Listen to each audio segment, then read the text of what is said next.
Jesus Enrique Alexander Velasquez. All right, we're going to go on the record. The court is calling 2025 CR 007972, State versus Jesus Enrique Alexander Velasquez. Could I have the parties announce? Attorney for the state of Texas. Thomas Taylor, ready? And are you Mr. Velasquez? See. Yes. All right, we're here for our motion to set bond. And it appears that the state has agreed on a bond of $10,000. Is that correct? Yes, Your Honor. All right, and what is Mr. Velasquez's criminal history? I'm assuming since he's charged with continuous violence against family, there's a previous assault case. Pull over. Excuse me, you all can't do the side chatter because the court report is taking down everything that everyone is saying. And I'm sorry, could I have the interpreter, if you could raise your right hand for me, please? You solemnly swear and affirm you will faithfully translate from English into Spanish and Spanish into English, so help you God? I do, Your Honor. All right, you can lower your hand. If you'll state your name for the record. My name is Catalina Delgado, Delgado, license number 2222. All right, and state. So he had a previous assault yet in April 11th, 2024, that became part of this current English violence case against the family. Otherwise, he doesn't have. And the previous assault, is that the same complainant? All right, Mr. Velasquez, can you raise your right hand for me, please? Do you solemnly swear or affirm the testimony you give will be the truth and nothing but the truth, so help you God? It's huge. Yes. All right, so here's the thing. Either you're going to speak in Spanish or you're not. Habla español. I hablo español. Yes, sí, ma'am. I'll Sí. speak Spanish, yes, now. All right. And the reason why I say that is because we have an interpreter here. All right. Have you ever had any type of mental health diagnosis? I'm sorry, what did you say? Have you ever had any type of mental health diagnosis? No, ma'am. Have you No, ever ma'am. been, thank you. Have you ever, yeah, I guess we're going to speak in English and in Spanish. Have you ever received any type of medication for any type of mental health treatment? No, pues. No, Judge. In the past, have you ever used any type of drugs? No, pues. No, Judge. All right. This is what the court is going to do. What is his current bond set at? Counsel, what is his current? The clerk says there's no bond at this time now. There's no bond that's been set? It was originally 10,000. He used the court date and he was remanded without something. All right, so we have someone who's missed a court date. Counsel, why did he miss his court date? Respectfully, at the time, his new wife was in the hospital and he had to pawn his phone at the time because he had no money and he had to come up with 40,000 pesos. And it was on the Mexican side. They all live in Laredo. But now he will have a phone. Now he will have a place to stay. Now they lost. They had a very tragic incident with the new wife. And at this point, Your Honor, he's no longer with the victim in this case. At this point, Your Honor. Well, here's my question. The wife that he was helping in Mexico, is that the same wife who's the complainant? No, Your Honor, it's different. It's a new one. So this new alleged person, is that his girlfriend? Why Yes. he has, so he has a She's on Zoom as well. so he has a girlfriend in San Antonio. No. It's in Laredo. No. Well, this wife that you're saying that he had to get money for, No, this is a new wife. and is this new wife somebody other than the complainant in this motion? Yes, Your Honor.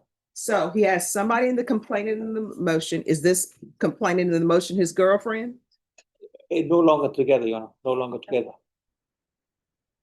And you say there's someone on Zoom who wants? Yes, she's going to be the new wife that he had to sell his phone to be able to pay for a medical emergency. And I can call as a witness if she should be on Zoom, Your Honor. Oh, she is. Could you unmute, please? And show video?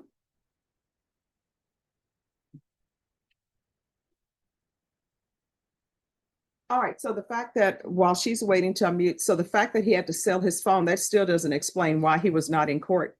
He didn't have a way to get notification about the court date. He did not know. But now he understands how important it is to make his court appearances in the future. So how long has he been in custody? 2 meses y 2 una months, semana. 2 months and 2 two. months and 2 weeks. So the warrant for his arrest was issued in July. He may have some time from before. No. I mean, I'm saying he was issued in July. So is he saying he's been in custody since July? No, es porque en junio fue cuando empeñé el celular. No, because in June, that's when I pawned my cell phone. O sea, no tenía forma de saber cuándo tenía la corte. I had no way of knowing when my hearing was going to be. Y no tenía trabajo tampoco. And I also didn't have a job Porque me despidieron por haberme movido a México por la emergencia médica que tuvo mi esposo. because I was fired since I had to move to Mexico for the medical emergency my wife had. No, when you have a charge, you're given a court date before you're released. Wasn't he arrested for this offense? If he was arrested for this offense and it was not at large, he would have had a court date when he was released from the jail. That's my question, counsel. ¿Cuál es la pregunta?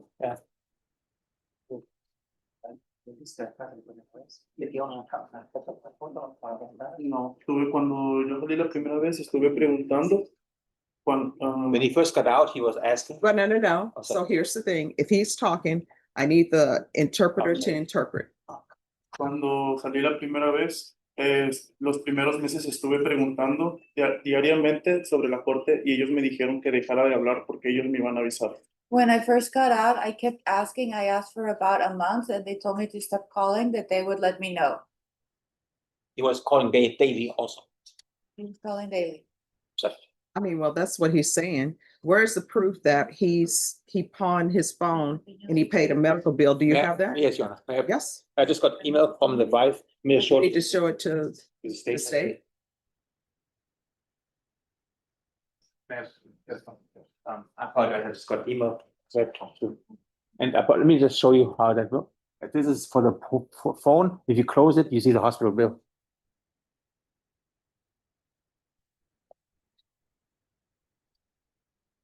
Actually, your account.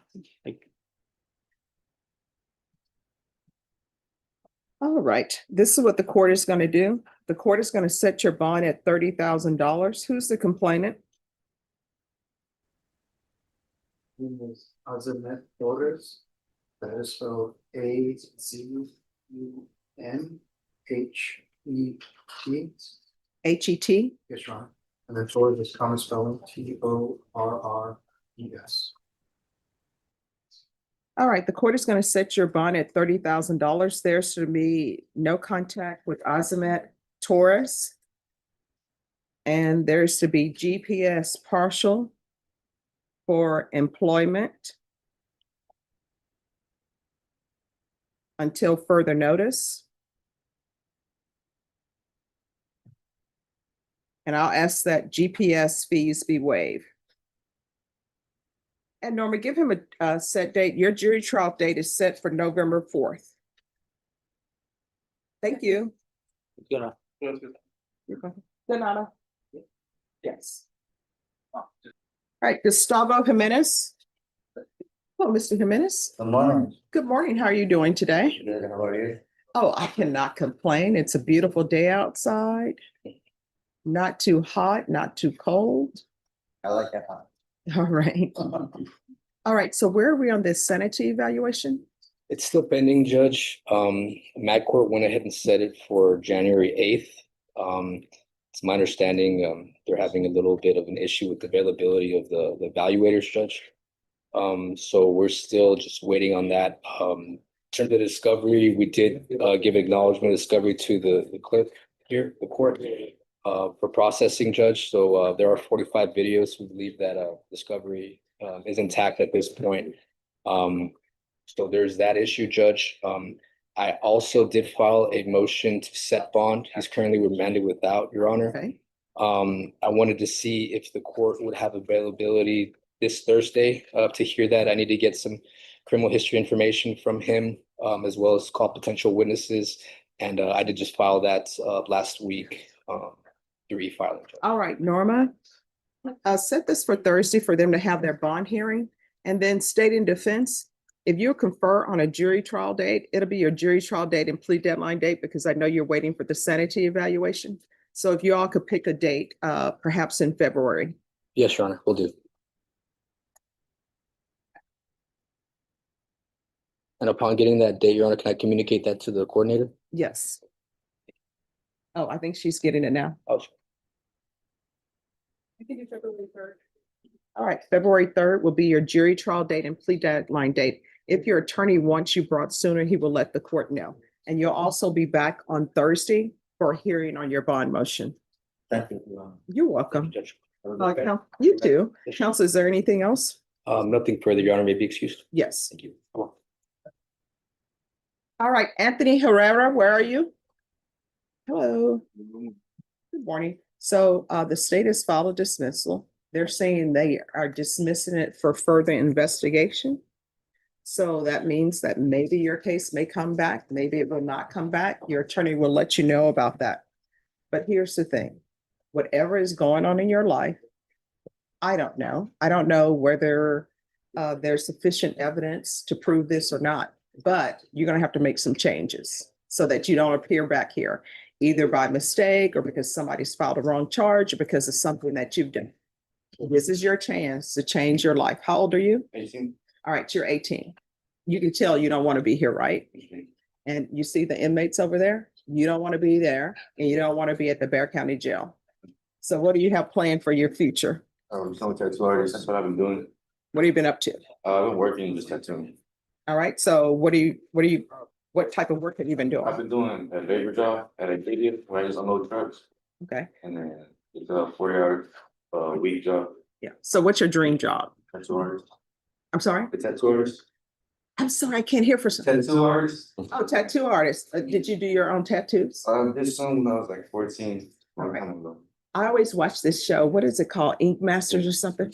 And then sometimes, their canvas is not doing well. And so they're like, I'm gonna tattoo myself. So I always wonder. So you said that's your dream. That's what you're gonna do. So what have you been doing to make that dream happen? Just been sticking to working and tattooing. That's all I've been doing. But have you been improving your craft? Sometimes when I watch Ink Masters, you'll have tattoo artists on there.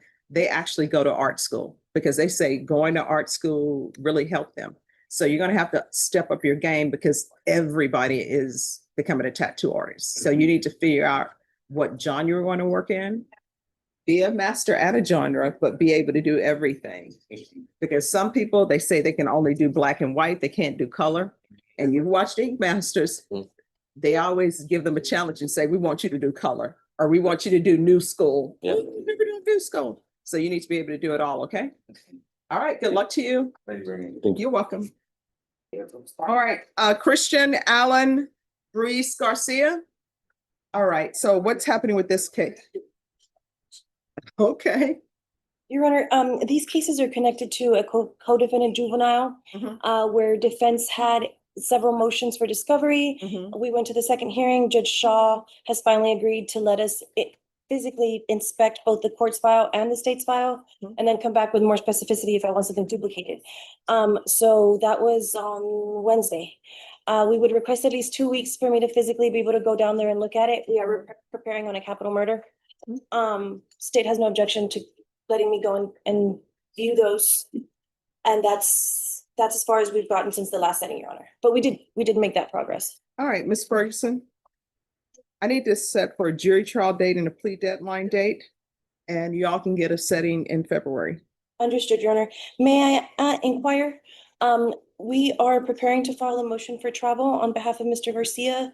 He is, they have purchased a cruise ticket for November. Would Your Honor be amenable to us presenting that motion without Mr. Garcia present? Given that that's- he's here today? That's fine, or if you can talk to the state, see if they have any objections to it, his travel. All right, what date in February? Pretty much, he's August 10th, he's starting November 15th. Oh, about Thursday, November. All right, your jury trial date and your plea deadline date is going to be February 17th. If your attorney wants you brought back sooner, they will let the court know. Thank you. You're welcome. Thank you. Yes.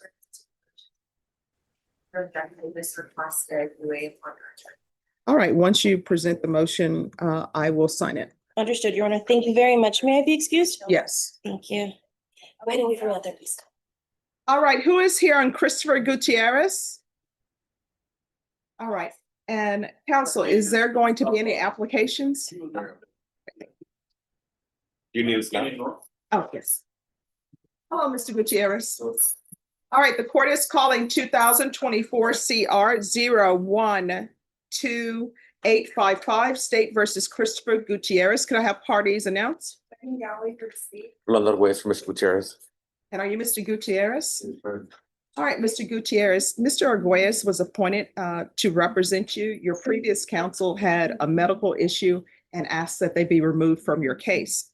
Your attorney is entitled to 10 days to prepare for trial. Of course, he was just appointed. Do you still wish to continue, or do you wish for him to have 10 days? All right. Get it all done. I'm sorry? Get it all done with. All right, and Mr. Arguelles, are you waiving your notice? Yes, Your Honor. And have you had sufficient time to speak with your client and review the case? Yes, Your Honor. All right, and counsel, have you received all discovery? Yes, Your Honor. Court will find that the state is in compliance with discovery. Mr. Gutierrez, did you review the true bill of indictment with your attorney? Did you understand it? Yes, ma'am. Counsel, are you waiving the reading of the indictment? Counsel, are you Yes, waiving Your the Honor. reading? State, are you proceeding on the indictment as presented? Any objection? No objections, Your Honor.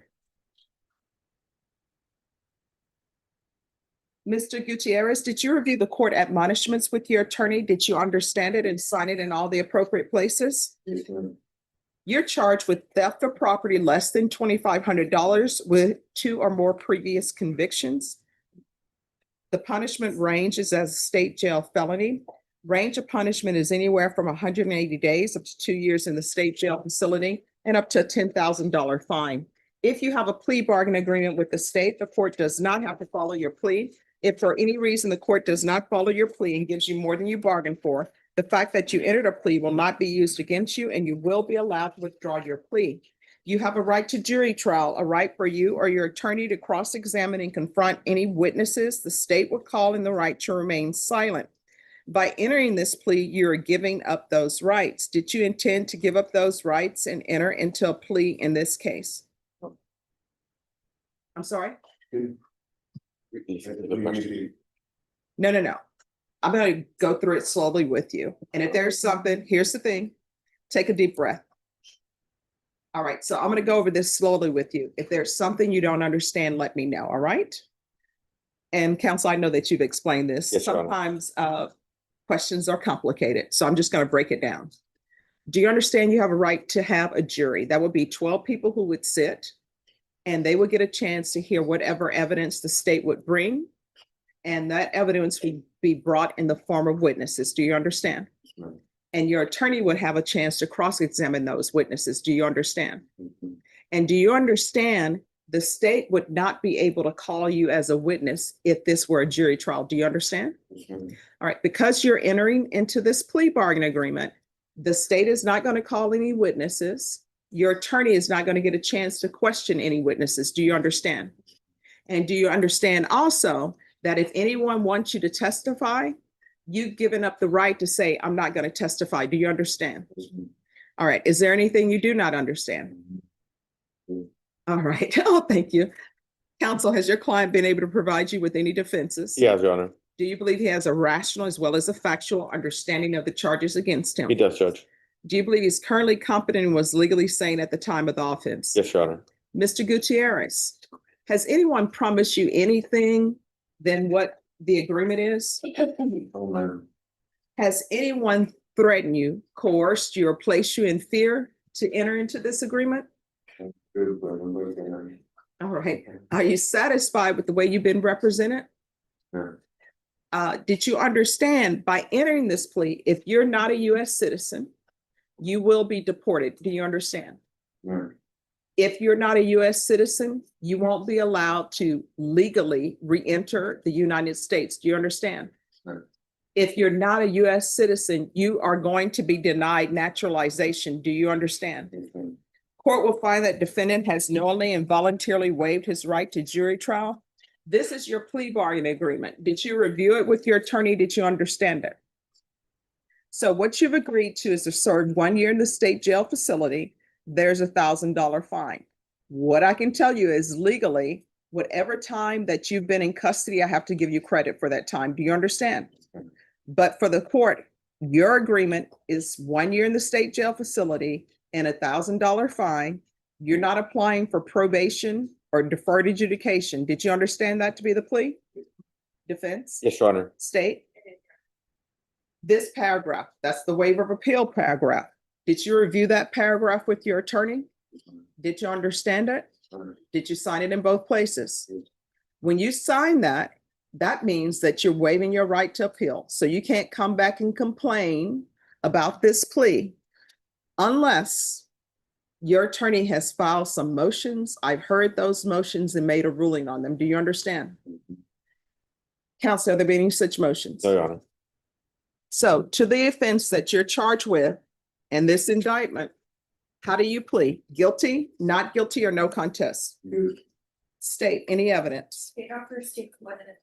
No objections, Your Honor, for purpose of the plea. All right, and state you may be excused. Did you review this document? It's the waiver and stipulations. All right.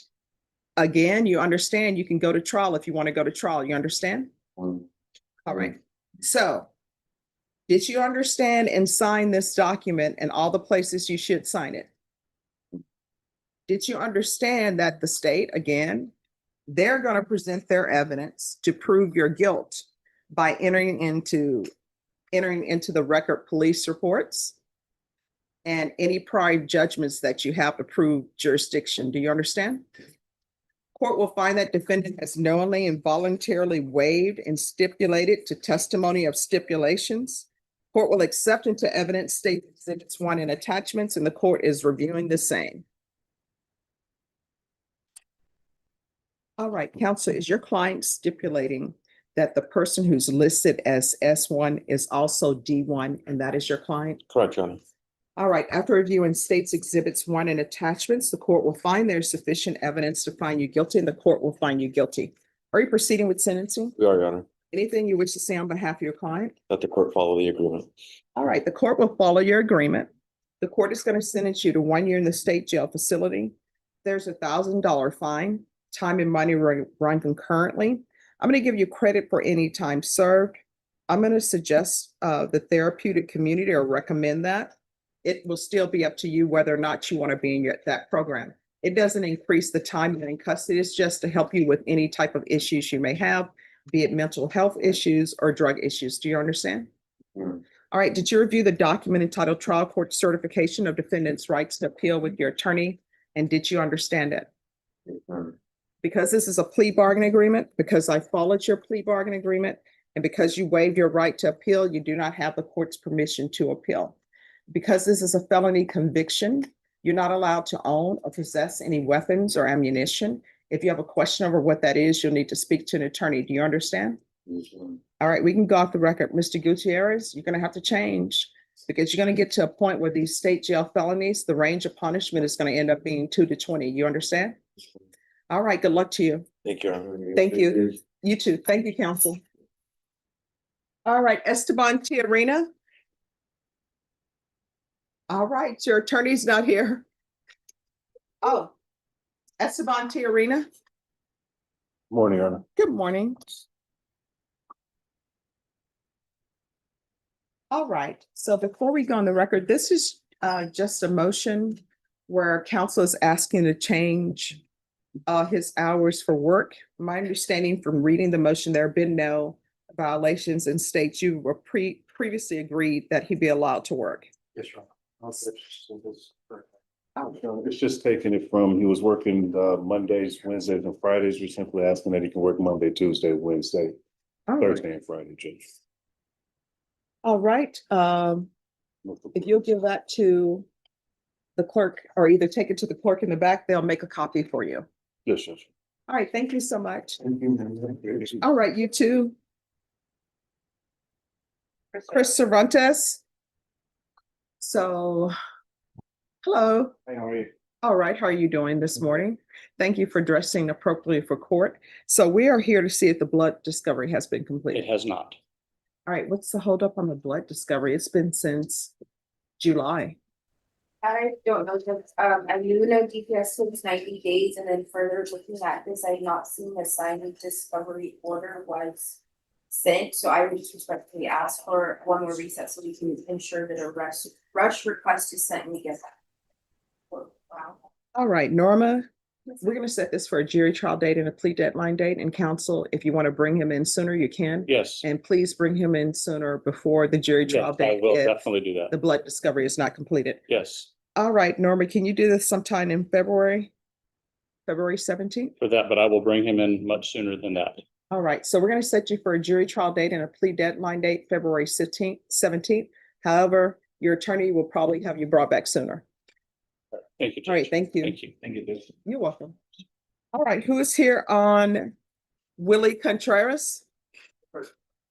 All right, the court is calling 2020 CR 2494B, State versus Willie Contreras. Can I have parties announced? Jason Garahan for the state, Your Honor. Jay Norton and Patrick Valentine for Mr. Contreras. And are you Mr. Contreras? Yes, sir. All right, so we were actually here on September 25th. You entered a plea of true to violation of condition number 5. The state waived all other allegations without objection. Then we called it back for September 29th and counsel was in trial. So now we're here for today. Yes. State, what are you requesting? All right, and defense, what are you requesting? Judge, our initial request would be just a huge change of circumstances. If the court would consider a revocation and then placing Mr. Contreras on 5 years probation, regular probation, understanding that he'll have the felony conviction, but circumstances are such now that he's clean, he's sober, his issues are behind him. He has a lot of family support here behind him. Court wants to hear from some of them. But basically, they will all, I've proffered that basically what everybody is going to say is he had his issues there, and quite honestly, he was going to test positive for drugs, and which is why he became a fugitive. It's been weighing on him. He hasn't committed any new offenses, but he's gotten close to in the church. He's now very set in his religious. He's a good family man now at this point. All of his family's here supporting him. Quite honestly, back in the day, they wouldn't necessarily be here, is what they say. But he has proven to them that he is a committed person to family, friends. He's in a long-term relationship. I think it's an unusual set of circumstances. I understand revocation or termination, but Mr. Contreras is asking if the court would allow him an opportunity to be placed on probation. He'd start over 5 years instead of 2 years, and he will be successful, Your Honor. But has he done anything on probation? He was not a good candidate for probation back then. I mean, short answer is no. He didn't do what he did not meet his obligations on probation. I mean, did he ever report? It did. No. Okay. All right. And state? Yeah, obviously I did not deal with this case previously, but most always had, I believe, recommended 1 year, or that's what we're requesting of state judge. Okay. And probation, you recommending revocation? They are, Your Honor. All right, so this is what I want to tell you. I appreciate the fact that you've changed your life, Yes. but you haven't done anything. So Just one thing to add, Judge, I forgot, he's current on all of his fines, and he took a UA, and he is also clean as he stands. So I'm gonna give you a choice today. These are your only choices, right? I am gonna grant the motion, revoke. So the state is asking for 1 year state jail. You can either take the 1 year at the state jail facility, and the only reason why I'm giving you this choice is because it appears that you've changed your life, right? Yes, ma'am. And sometimes when we change our lives and then we want everybody to forget about everything else, and that can't be done, right? Yes, ma'am. So you can either do a year at the state jail facility, or you can do a year at the Bexar County Jail. If there are no objections, I'll do a 1244. Bexar County Jail. Is there any objection from the state to the court? All right. And all right, this is what the court is going to do. As previously stated, the court found violation of condition number 5 true. The court is going to grant the motion, find you guilty, revoke. The court will sentence you to 365 days at the Bexar County Jail. Give you credit for any time served. Let me see. I'm going to show you what's entitled Trial Court Certification of Defendant's Rights to Appeal. Did you review the document with your attorney? Did you understand it and sign it? Yes, ma'am. All right, you have a limited right to appeal. That right to appeal is as it relates to the allegations in the motion, not the fact that you're on deferred adjudication. Because this is a felony conviction, you're not allowed to own or possess any weapons or ammunition. If you have a question over what a weapon or ammunition is, you'll need to speak to an attorney. Do you understand? Yes, ma'am. All right, we can go off the record. Here's the thing. At the Bexar County Jail, I'm not in charge of you receiving credit of 2 days for every day you spend in jail or 3 days for every day. That's completely up to the sheriff's office. You understand? Yes. Now, I could send a message to the sheriff and say, I want you to serve 365 days flat. Yes, ma'am. I normally don't do that. I have yet to do that. Now, maybe there may be somebody that should be done for, but I'm not going to do it for you. So that's completely up to them. So please do not call the court or have people call the court and say, I'm not receiving 2 for 1 or 3 for 1, because I'm not in charge of that and I have no control over that. Yes, You understand? yes, ma'am. All right. All right, good luck to you. May we have a moment just to explain what? Sure, just speak with the deputy. All right, Kimberly Nieto. I like it. All right, the court is calling 2022 CR 7417 State versus Kimberly Nieto. Could I have parties announced? Rick Pena for the state of Texas. Ron Ross for responding. And are you Kimberly Nieto? Did you review the motion to enter adjudication of guilt and revoke community supervision with your attorney? Did you understand it? Yes, ma'am.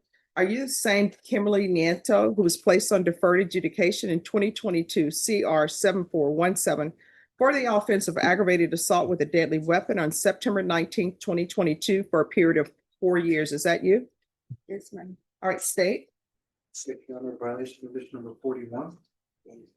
On or about the 21st day of July 2025 in Bexar County, Texas, the defendant, Kimberly Nieto, did then and there fail to comply with the rules and regulations, the work release GPS program, and that the defendant was removed due to a tampering event in violation of condition number 40. How do you plead to that? True or not true? True. State will waive the other violation. Any objections? No objection, Judge. Did you understand by pleading true to violation of condition 41, the court could find it true, grant the motion, find you guilty, and sentence you up to 20 years in the prison and up to a $10,000 fine? Yes, ma'am. Knowing that, do you still wish to plead true to violation of condition number 41? Yes, ma'am. Court will find violation of condition 41 true. Is there a proposed agreement? There is, Judge. Yes, Your Honor, there is. That is to revoke the defendant's probation, adjudicated guilty and sentenced her to 4 years TC. Is that correct, counsel? That is agreement. All right, are you asking the court to follow that agreement? Yes, ma'am. Are you waiving your right to appeal? You're not gonna explain that tomorrow. Appeal. No, ma'am, I'm not gonna. Are you waiving your right to appeal? Yes. All right, the court will grant the motion, find you guilty, sentence you to 4 years in the prison, give you credit for any time served. There's an affirmative finding of deadly weapon. There's an affirmative finding of family violence. There's to be no contact with Gabriel Serda, that's SERDA. And the court will request the therapeutic community to address any mental health issues. Did you review the document entitled Trial Court Certification of Defendant's Rights to Appeal with your attorney? Did you understand it and sign it? Yes, ma'am. All right, because you've reached a plea bargain agreement, because I followed your plea bargain agreement, and because you waive your right to appeal, you do not have the court's permission to appeal. Because this is a felony conviction, you're not allowed to own or possess any weapons or ammunition. If you have a question over what a weapon or ammunition is, you'll need to speak to an attorney. Do you understand? Yes, ma'am. All right, you're gonna have to make better changes in your life, and when you are released, you are still not allowed to have any contact with that person. Do you understand? Yes, ma'am. All right, good luck to you. One more thing, Judge. Yes. You're giving her credit for time served. Would the court consider giving her credit? She went to ISP also, and I don't know if that's part of the automatic So she was in a lockdown facility? for 6 months. State, was that successfully completed? Yes, Judge. All right, She did EDRF, 119 days, and she also did ISF, that was 19 days. all right. Well, legally, I have to give her credit for that, so I will. Thank you, Judge. You're welcome. Yeah, good luck. Patrick Michael Cuellar. Sadly. All right. So what's up with the federal case? Well, so there has been movement, Judge. They have a plea offer. They are going to be entering into a plea arrangement in federal court prior to the 17th of November. That's kind of like their deadline. I did confer with Mr. Garaham, who's not even here. And so I think once that gets entered, I think they're going to be more keen to move on this case. All right, Ms. Ferguson. I need a jury trial date and a plea deadline date in December, please. All right, so we'll be back on December 9th. Thank you for dressing appropriately for court. Once you sign the reset form, you'll be excused. In defense, if you want him brought back sooner, just let us know. I will let you know, Judge. Thank you. All right, Jacob Rodriguez. And are you on all his cases? I believe I am. Well, there's Anita Perez. Just reassigned them today, Judge. All right. All right, thank you. Jacob is very new to me, Judge. All right. I think I was very recently appointed. However, he has some cases here today and then some that have yet to be indicted. I've conferred with Ms. Galloway. Mhm. She's going to get me a global offer in about a 2-week window. Okay. And so, whenever the court wants to bring us back in that 2 to 3 week window would be okay. When do you, 2 to 3 weeks? Yes, ma'am. I will be out of state at the end of this month, 26th through 30th. So that's my conflict. Maybe the first week November would be better. All right, Ms. Ferguson, if you can put this at the beginning of November, Yes, ma'am, I can do November 4th. That would be fine, Judge. All right, so this is your new attorney and they will make sure that, well, he will make sure that he's in contact with you, all right? Yes. So we'll bring you back on November 4th and it's to give him a chance to review the discovery. All right, thank you. Judge. All right, and who is this? It's on Raymond Haynes, Your Honor. Hi. Good morning, Judge. How are you? Hi. Do you have the cause number? In June, Yes. 2025, CR 007473. All right, so yes. So last time we were here, Judge, we kind of talked about the quickness that we're gonna try to get an assessment done. Mhm. We actually called that week. Unfortunately, we were told that it was not a good time to do the assessment. And then we tried calling again, and we have not been able to get a call back. So unfortunately, we don't have anything further besides the fact that we keep trying to call for the assessment. Our BDOs are calling. We can keep trying, Your Honor, but unfortunately, as of today, for the court that you asked, we don't have anything. Yeah, and so what I remember this case. And so the court recalled the judge's warrant Yes, ma'am. and then we reset it for him to make his appointment And then we were calling back today, and if he missed his appointment, then the court was going to have to issue a warrant. Unfortunately, yes, that's my recollection as well. All right, so let's go on the record. Court is calling 2025 CR 007473 State versus Raymond Francis Haynes II. And a state attorney, please. And for the defense. Jay Norton from Mr. Hanks. All right, so the history of this case is as follows. There was a judge's warrant that was issued. The defendant was remanded without bond. The court was made aware by defense in state that the defendant was going to apply for veterans treatment court because he was a veteran. So the court ordered that the defendant appear for his assessment because that seemed to be the issue, that he wasn't showing up for his assessment. So he was scheduled for assessment on October 3rd, 2025. And the court stated that if he did not complete his assessment or make contact for his assessment, then the judge's warrant would be reinstated. So has he made an appearance? I'm sorry, could you state your name for the record? John Herman, Felony Veterans Treatment Court, and unfortunately, no, Your Honor, he has not completed the assessment. All right, and what attempts have you made to help him complete the assessment? We blanked on a date, and I apologize. About a day after we met last time here in court, we called the mom and the defendant, stating the fact that, hey, we can get the assessment done early. At that time, we were told that there was a family member who just had a stroke and that it wasn't a good time because they're visiting. We asked for later that day. We never got a call back. We called every time our VJOs worked here in the courthouse for Felony Veterans Court, we called. And at that point, nobody was answering. Messages were left to say, please call us back, call us back. Unfortunately, as of a few moments ago, when the reporter called me, we still have not had any confirmation of Mr. Haynes reached back out. All right. All right, any objections to the court reinstating the judge's warrant and remanding the defendant without bond? No, Your Honor, we understand the situation. All right, so the court is going to ask that a judge's warrant be issued and the defendant will be remanded without bond. And counsel, if he's taken into custody, would Veterans Court still be open to speaking with him? Absolutely, yes, ma'am. All right, so once he's, Really needs. all right, so once he's taken into custody, Attorney Norton, if you will stay in contact with him to let him know so that we can get an interview perhaps while he's in custody. We can do, Your Honor, either in custody or just brought over. We do have a connection that we made in the jail to where I'll reach out to her and just let her know, like, hey, if this individual comes through, please call us so we can see what we can do. All right. All right, thank you. Thank you. You're welcome. Excused? Yes, Thank you, Judge. you're welcome. All right, Eric Wayne Mason. He's downstairs, Your Honor, nobody had a question. All right, so why is he being called? Yes. Yes. Are you the attorney? I was doing a study for Chaplain Valenzuela. She's actually indisposed right now. All right, so what we'll have to do is, Norma, if you can have the MAC come, and if you can call, and Deputy Laura, if you can bring up Eric Mason.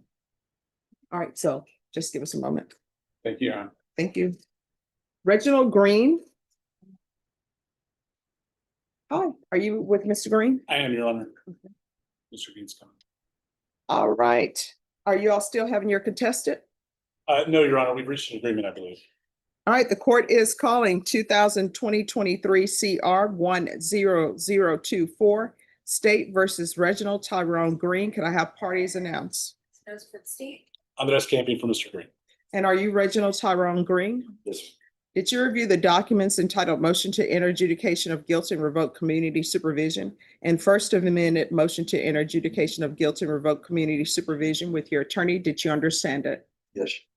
Are you the same Reginald Tyrone Green who was placed on deferred adjudication in 2023 CR 10024 for the offense of unauthorized use of a vehicle on April 16, 2025 for a period of 2 years? Is that you? Yes, Your Honor. All right, state. Violated condition number 1, on or about the 21st day of May 2025 in Bexar County, Texas, the defendant Reginald Tyrone Green committed the offense of theft in violation of condition number 1. How do you plead to that? True or not true? True. State will waive all others. Any objection? No objections, Your Honor. All right, did you understand by pleading true to violation of condition number one, the court could find it true, grant the motion, find you guilty, and sentence you up to 2 years in the state jail facility and up to a $10,000 fine? Knowing that, do you still wish to plead true to violation of condition number one? Court will find violation of condition number one true. Is there a proposed agreement? Yes, Your Honor, the proposed agreement is to grant state's motion to revoke sentence to 180 days in the state jail facility and take into consideration cause number 2025 CC 007955. All right, and that cause number, what is that cause number? That is the theft degree pleasure too. All right, and then as a part of your previous plea bargain agreement, the court was asked to take in consideration county court cause number 70, if everybody could write this down, 709056 and 709057. And what were those cause numbers? The offenses.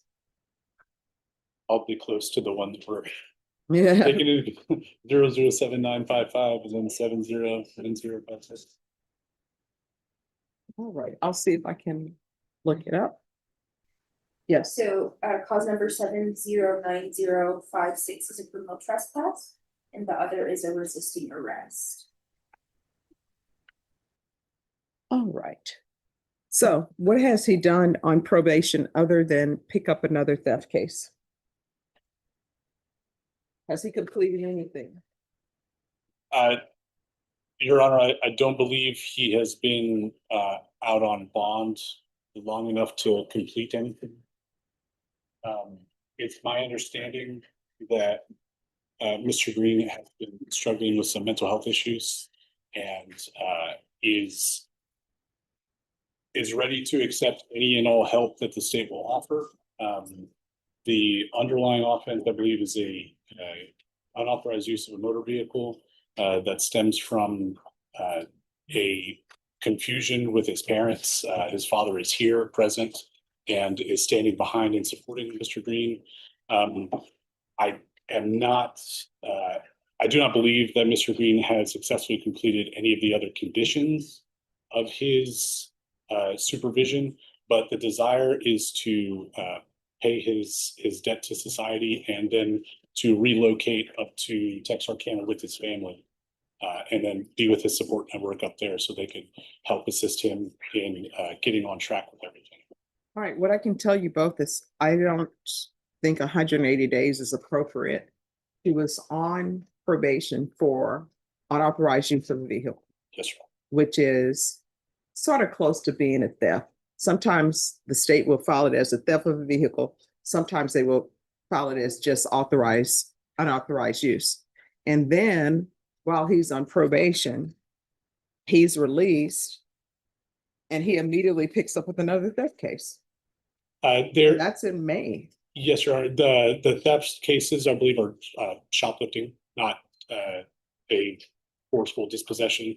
And from what I understand, there may have been some other factors at work, but from our perspective, the decision to request that the state offer Mr. Green the ability to serve some time on their revocation was something that was agreed upon by all parties to help facilitate Mr. Green's getting past all of these incidents. I do believe he has a number of days in custody as credit that we would ask the court to attribute to him. But he has an unauthorized use that he's on probation for April 16, 2025. He doesn't do anything on probation. The only thing he does is pick up another theft case on May 21st, 2025. I'm assuming he gets arrested at some point in time for that, gets released, and then in June, he's alleged to have committed another theft of 2025. I just don't think 180 days is appropriate for him because he hasn't done anything on probation other than pick up new offenses. Y'all are dimming the lights.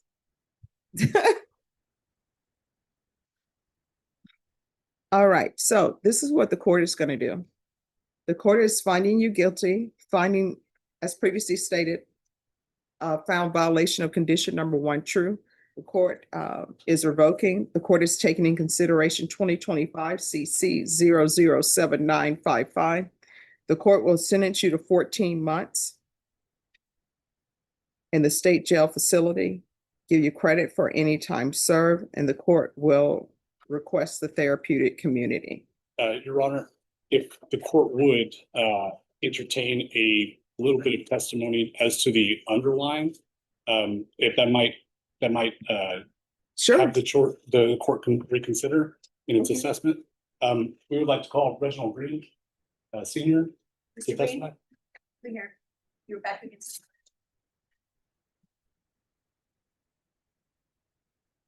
Could you raise your right hand for me, please? Do you solemnly swear or affirm the testimony you give will be the truth and nothing but the truth, so help you God? Nothing but the truth. All right, you can lower your hand, state your name for the record. Reginald Green. All right, yes. Mr. Green, who are you in relation to Reginald Tyrone Green? That's my son. Okay, and are you familiar with the underlying charges of the unauthorized use of a motor vehicle? Yes, that was our vehicle that we gave to him. He was going through a breakdown at the time. He brought the car to get the what's called miles to get some work done on it. Came up to be $1,000-some. With his breakdown, he just figured he could go get the car, take the car. The people saw his state. They didn't press charges. We paid the $1,000, but my wife decided to take the car back because of his mental state. Okay, so let me stop you right there. So here's the thing. Once somebody has been placed on probation, they're placed on probation. It would probably be best for you if you are now saying that he is innocent of these charges, didn't commit these charges. That's something for the public integrity unit of the district attorney's office. But I cannot legally go back and undo the fact that he's on probation. He mentioned it. Yeah. I understood that. So here's my thing. Why, if you know, why is your son, he's on probation for a theft case, and he, the unauthorized use, and he continues to pick up more theft cases? Because he was going through a mental situation. We committed him into the hospital because. And when was he committed into the hospital? I can't recall right now, but it is record that he was there. But the thing is with Reginald is with his kids. His kids are more important to him. His wife used his kids to keep him from seeing it. He gets, because he's not stable, he gets upset. So that's why she puts him on where he can't come. Then, so he don't know how to handle that. So he do that, like he really don't have a place to live. So when he was stealing, he was just trying to get it wrong. I've been trying to get it to Texas County because I know I can help him. But leave his kids.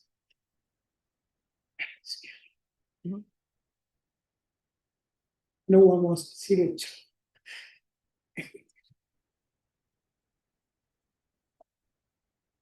If you knew Reginald, you would know. He's a person that gives assurance. He's a hard worker. It's a long story. He don't just get here. This was a long process. That trying to do the right thing instead of hitting the wall. He got arrested this time. He was on his feet. By him being on his feet and get arrested, he loses his job. So now he starts over. Now he has no, because the main thing is for him, his paying his child support. His father support was taking his majority of his whole check because he had 3 children. He loved his children. He had a spot on that. But when he lost his job, he had nowhere to live. So again, he refereed whatever hustle he could get to get a room, just a roof over his head. And that's what he was supposed to. All right. And so, Your Honor, I offer this testimony. Just one second. My apologies. Do you have any questions? All right. Thank you so much for letting me know about your son. Your Honor, I offer this testimony so that the court could maybe reconsider its decision in its sentencing, knowing that Mr. Green is going to be getting the help that his family wants to offer, and that they would love to have him come up there to Texarkana, but they do understand that he needs to be admonished and punished and has to take some responsibility. And they're not trying to obfuscate that, and they're not asking the court to ignore that. They're just asking that if the court would to follow the plea agreement, that they believe that they would be able to be in a position to help Mr. Green once he is done with his sentence and can be back with his family in Texarkana, hopefully to get him back on his feet and assist him in any other way possible, as not just being his family in present, but also being someone that he can rely on and not have to. Do you have turn proof to. of his mental health issues? I do not on me at this time. All right, so this is what the court is going to do. The court sentence will remain to guilty, revoked, taking consideration 2025 CC 007955. 14 months in the state jail facility, give you credit for any time served in the therapeutic community. If your counsel brings proof to the court of mental health issues, proof to the court from your family of some sort of plan, then the court will reconsider if the state has no objections. And I say if the state has no objections because there truly is no legal motion that's a motion to reconsider. Once the court enters a legal sentence, that legal sentence stands. So the state would have to agree to allow the court to reconsider. Do you understand? Yes, please. All right, did you review the document entitled Trial Court Certification of Defendant's Rights to Appeal with your attorney? Did you understand it and sign it? All right, you have a limited right to appeal. That right to appeal is as it relates to the allegations in the motion, not the fact that you are on deferred adjudication. Because this is a felony conviction, you're not allowed to own or possess any weapons or ammunition. If you have a question over that, you'll need to speak to an attorney. Do you understand? Yes. All right, thank you. And when do you anticipate having that information? I will get it to the state if I can before the end of the week. All right, then you need to speak with Ms. Ferguson about putting it on the docket for a motion to reconsider. Yes, Your Honor. Thank you Thank very you. much. Donna Ellis, Yes, ma'am. Yes, Your Honor. if you'll come forward, please. All right, what is happening with this case? Judge, we have a plea agreement worked out with the state. However, I need to obtain some additional information from my client. She does have it in her cell at the jail, some timesheets and some judgments. So I intend to go there within today or tomorrow. Okay, so if you have an agreement worked out, why can't you do the agreement? We just need to get those timesheets to present to the court, Judge, Timesheets for, time that she has spent in custody, Your Honor. oh, they'll be able to look that up. I don't believe that they saw the reflection when I was speaking to Oh, the staff. Well, I can tell you, if you enter a plea bargain agreement, the court is going to grant you legally, I must grant you any time that you served in custody. And if there is something that you feel as though you're not being given credit for, they do a nut protect to make sure you get your appropriate credit. All right? Okay. So if y'all will complete the agreement, please. All right, Judge. Thank you. So the court wants to go forward without having Yes. the proof today? Okay. All right, Eric Wayne Mason. All right, so your attorney is out ill. I don't know when your attorney is going to be available. So it may be best, yes, Yeah, we're expecting it back within the month, Your Honor. what, this month? So you have a choice. You can either continue with this attorney, but what I can tell you, if your attorney is still out and unavailable, there's going to have to be a new attorney appointed because these cases have been around for a while. Do you understand? So here's my question. Do you want this case reset? It'll be reset later this month, and that attorney will have to appear, or would you like another attorney appointed to represent you? It's completely up to you. Would be my claim, so if I want. I believe the max is somewhere to point to another. Yes. If that. It would also have to be said. No, I mean, we'll get you an attorney here today. Okay. So what would you prefer? After today. All right, just have a seat. We'll make sure you have an attorney today. All right, thank you. Thank you very much, Your Honor. May we excuse? Yes. So anyway, sometimes you have cases, maybe attorneys are out ill, maybe attorneys don't show. And normally attorneys are not reappointed. But if somebody maybe hasn't spoken to their attorney in a while and they say they haven't spoken to their attorney for a while, or sometimes there are conflicts, then what will end up happening is a new attorney will be appointed to the representative. Because otherwise, cases will be on the docket forever, and we can't have that. And then we have motions to revoke. So motions to revoke, those are, well, let me back up a little bit. Anytime somebody does a plea agreement with the court, that's a contract. And so when somebody is violating that contract, that becomes a motion to revoke. So here on the criminal side, when the contract is violated, is a motion to revoke for pleas. And so with contracts, like you learned in school with contracts, it's the four corners of the document, right? Well, it's sort of the same here. And parties can't agree really what a sentence will be because the contract says what it says. Now, sometimes as a judge, you can go outside the boundaries of the contract if you're going to sentence somebody to less than what they could have received. So sometimes you'll see that happen.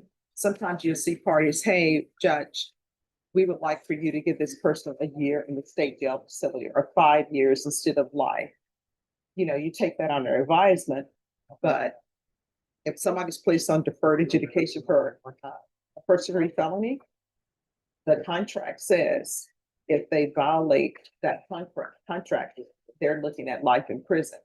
Now, parties can come before you and say, hey, judge, we think they should be revoked. We've agreed they should be revoked, but we don't want you to sentence them to life, even though the contract says you can. We would prefer 5 years or 6 years, but they're really not allowed to enter into the plea bargaining agreements at that point because the contract is what the contract is. This is a light docket. Yes. Usually we have about maybe 60 people. And I'm like, why is this docket light today? I don't know. So let me show you. We usually are in jury trials on Tuesdays. Tuesday afternoon, we do jury selection. So, and this docket may change. This is the docket for Tuesday and Thursday. So everybody on that docket is to appear in court. Sometimes you'll see where it says somebody's in federal custody.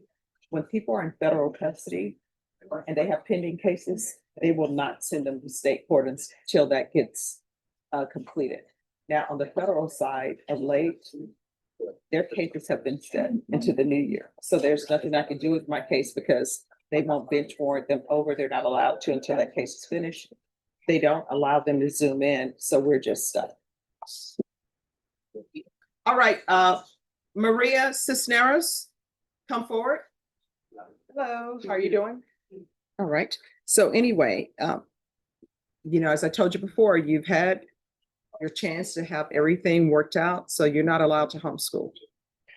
I brought my daughter with me, just so you could know that Sure. my grandchildren, that, which is her. Sure. Where's your granddaughter? My daughter's right there. Your daughter? Come forward. Denise. Hello.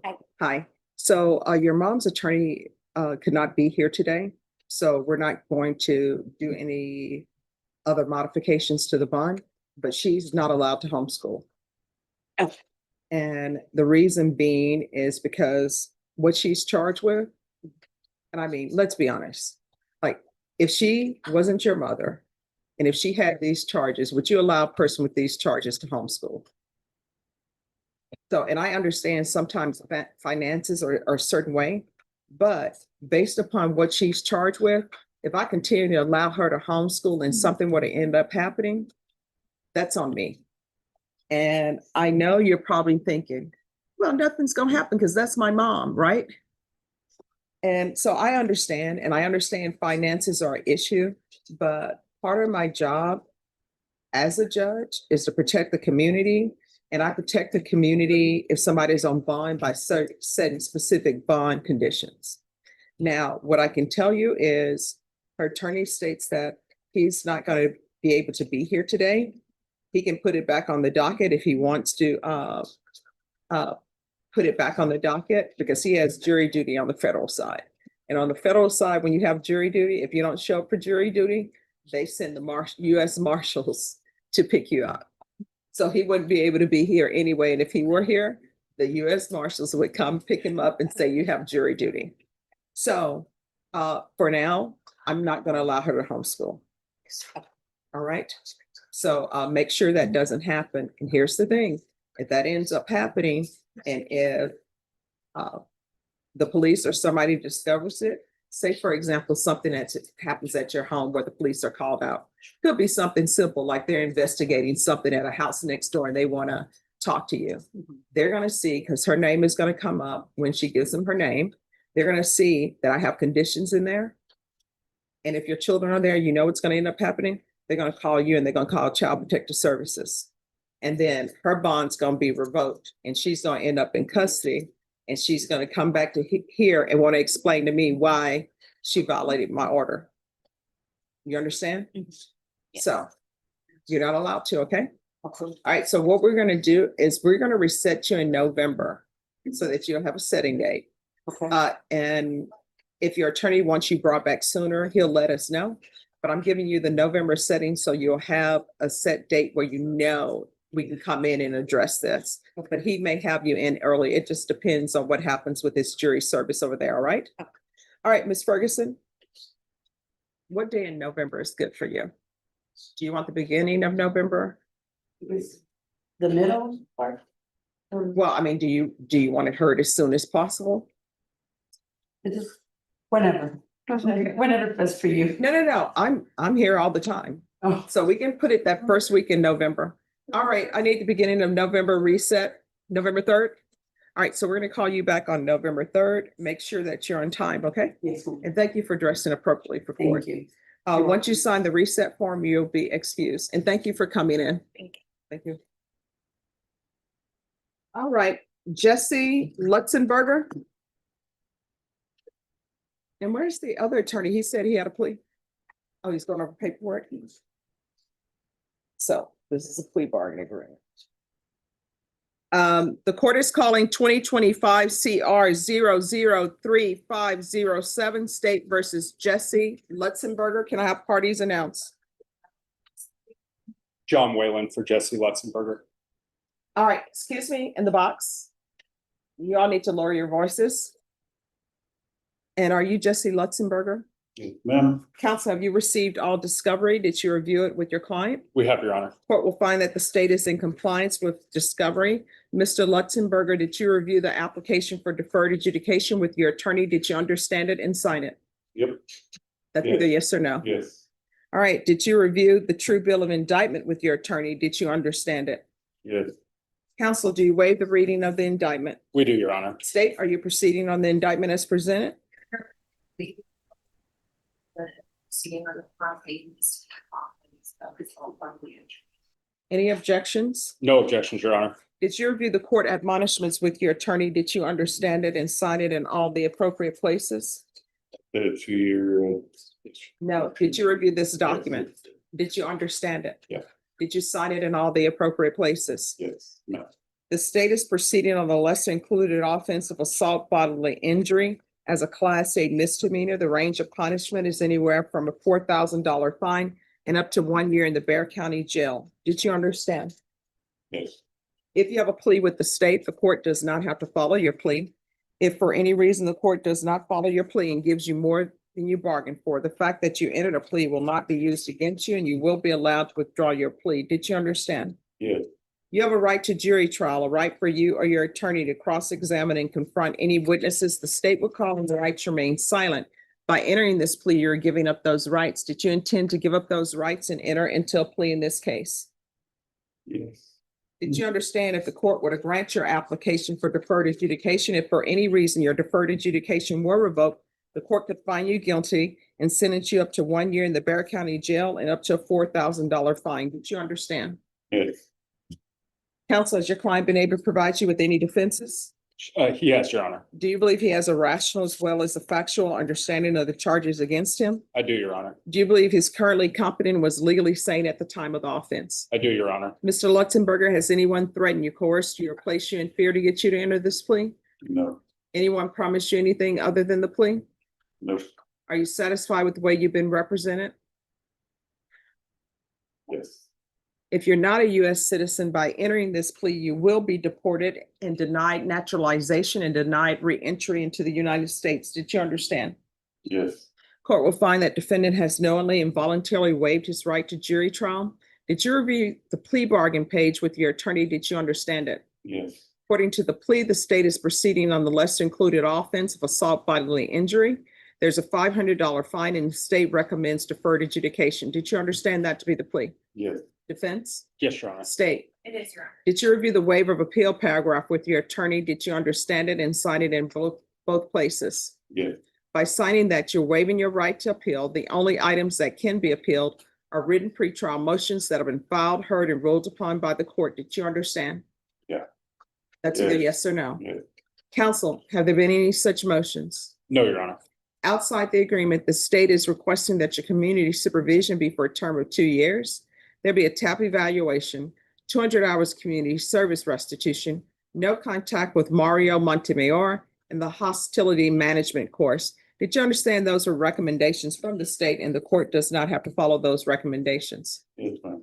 Then to the lesser included offense, how do you plead? Guilty, not guilty, or no contest? No contest. State any evidence. In other states, one. No objections, Your Honor. All right, and state, have you had a chance to speak with the complainant? Yes. All right, thank you. You may be excused. Did you review the waiver and stipulations with your attorney? Did you understand it and sign it in all the appropriate places? Yeah. Again, did you understand you have a right to jury trial, a right for you or your attorney to cross-examine and confront any witnesses the state would call and the right to remain silent? Yes, Did you understand that today the state will be presenting evidence in the form of witnesses' statements and police reports, but most importantly, there will be no live testimony? Did you understand? yes, Court will find that defendant has knowingly and voluntarily waived and consented to stipulation of testimony and stipulations. Court will accept into evidence states exhibits 1 and attachments and review the same. After reviewing states exhibits 1 and attachments, the court will find there is sufficient evidence to find you guilty. Court will defer finding of guilt as you've applied for deferred adjudication. Are you proceeding with sentencing? we are, yeah. Anything you wish to say on behalf of your client? Just that we wish that you follow the agreement, Your Honor. All right, what were your issues that day? Were my issues that day? Yes. Well, I couldn't believe it was happening because all I wanted to do was go vote. No, the problem was not you going to vote. And I will tell you, I teach campaign and election law. And when people at a location tell you that you're not allowed to wear certain items when you go into the voting booth, you're not allowed to do that. When they tell you you're not allowed to wear certain items when you're entering doors, you're not allowed to do that. They told me it wasn't posted anywhere, and the people that were working there didn't know themselves. No, Or that's they the would have law. told me that. I'm telling you, that's the Well, I'll law. tell you, I didn't know, and other people didn't know. Well- I'm explaining my situation. That doesn't seem that anybody's heard yet. Oh, well, let me just tell you what it says in here in the police report, because maybe you didn't read it. It says you were walking in and the person, they have judges who are there for voting and they have people who are working there, who work there. It's yes or no. It's not, Okay. They were working there and they told you you needed to remove your hat because it was not allowed inside the voting area. And that's the law. And that's always, but here's the thing. That's the law. It's always been the law. For example, I can't walk around with a t-shirt with my name on it saying vote for me and go in the voting booth. It's not allowed.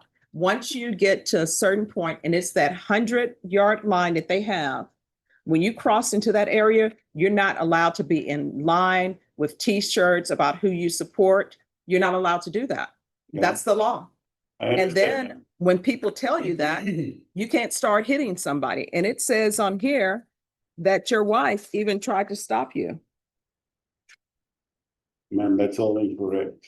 Do you want me to explain? Can I explain? Sure. And if you want a jury trial, I'll give you one. No, I'm not talking to you, I just want to explain because it's incorrect what they're saying. I was in line for 45 minutes before I actually got to vote.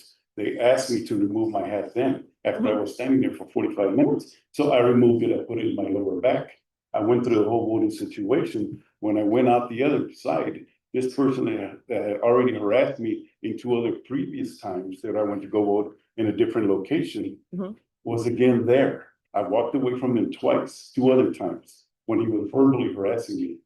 Okay, this is the 3rd time. And this 3rd time, I walked away from him again twice. He would not let me walk out of that place without harassing me and getting physical with me. All right, so That's what my wife was trying to. let me tell you what it says in here. And I go by this document. It says that the complainant went on by explaining that as part of his duties, he is supposed to advise voters that they are not permitted to wear or display candidates on their person while they are on the polling premises. It says he observed an older adult male inside the polling premises, and you had displayed campaign material, which was your hat. He observed the violation. He contacted the male and advised him that he would need to refrain from wearing the hat while on the premises. The complainant explained that the male complied with his instructions while he was voting, but then put the hat back on as he was making his way to exit the premises. At the time, the male was still inside the building and clearly well within the premises. Due to still being well within the premises, he approached you again and advised you to remove the hat while he was on the premises. The male, that's you, explained that he was on his way out and refused to comply.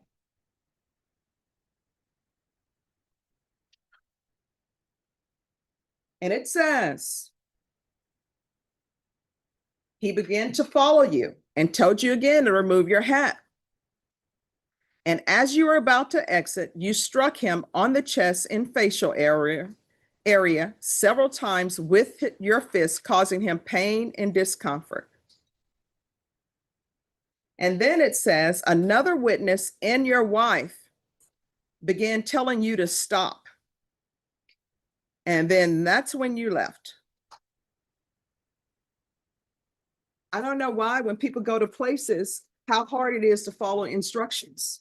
When they say you can't do something, you can't do it. And if you want to complain about it, complain to your legislature. If you want to wear campaign materials inside a location while you're voting, if you want to wear it within the 100 lines, because they have those lines marked with a white, sometimes yellow line. If you want to do that, then you need to write your legislator and say, look, you need to change these rules because I want to wear my campaign gear inside the area while I'm voting. But for now, you're not allowed to do that. And you need to follow the rules. How old are you? 4. All right, you're 64 and you're up here fighting at and I don't even call it fighting because it doesn't say that he ever even hit you back. Yeah, of course. And so you're up here fighting with somebody who's just trying to do their job, help people come in and vote and go on your merry way. And they're not even paid enough money for somebody to be hitting on them. So it appears to me you do have anger issues. No, I don't have anger. Like I said, I walked away twice, and in the situation, I walked away twice.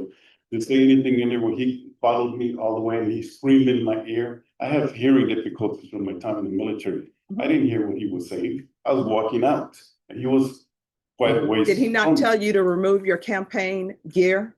No. And that you were not allowed in the area? That was after the fact when I had already gone out. I was in the library section already. Let me just tell you, within that 100 line, you are not allowed to wear campaign gear. Now, if you're saying what's being said is untrue, then you need to set this for a jury trial because I go specifically by what's in the police reports. And there's a reason why this says waiver consent to stipulation of testimony and stipulations. You know what that means? That means that everything is in this document. You're stipulating that it is true and correct. And this is what it says. I, Jesse Luxemberger, do hereby judicially confess and admit that I intentionally and knowingly in Bexar County, Texas, on or about the 24th of October, 2024, did intentionally and knowing cause injury to the complainant by striking the complainant with the hand of the defendant and by pushing the complainant with the hand of the defendant. That's, you stipulated to that and said it's true. Say anything about him punching at me first.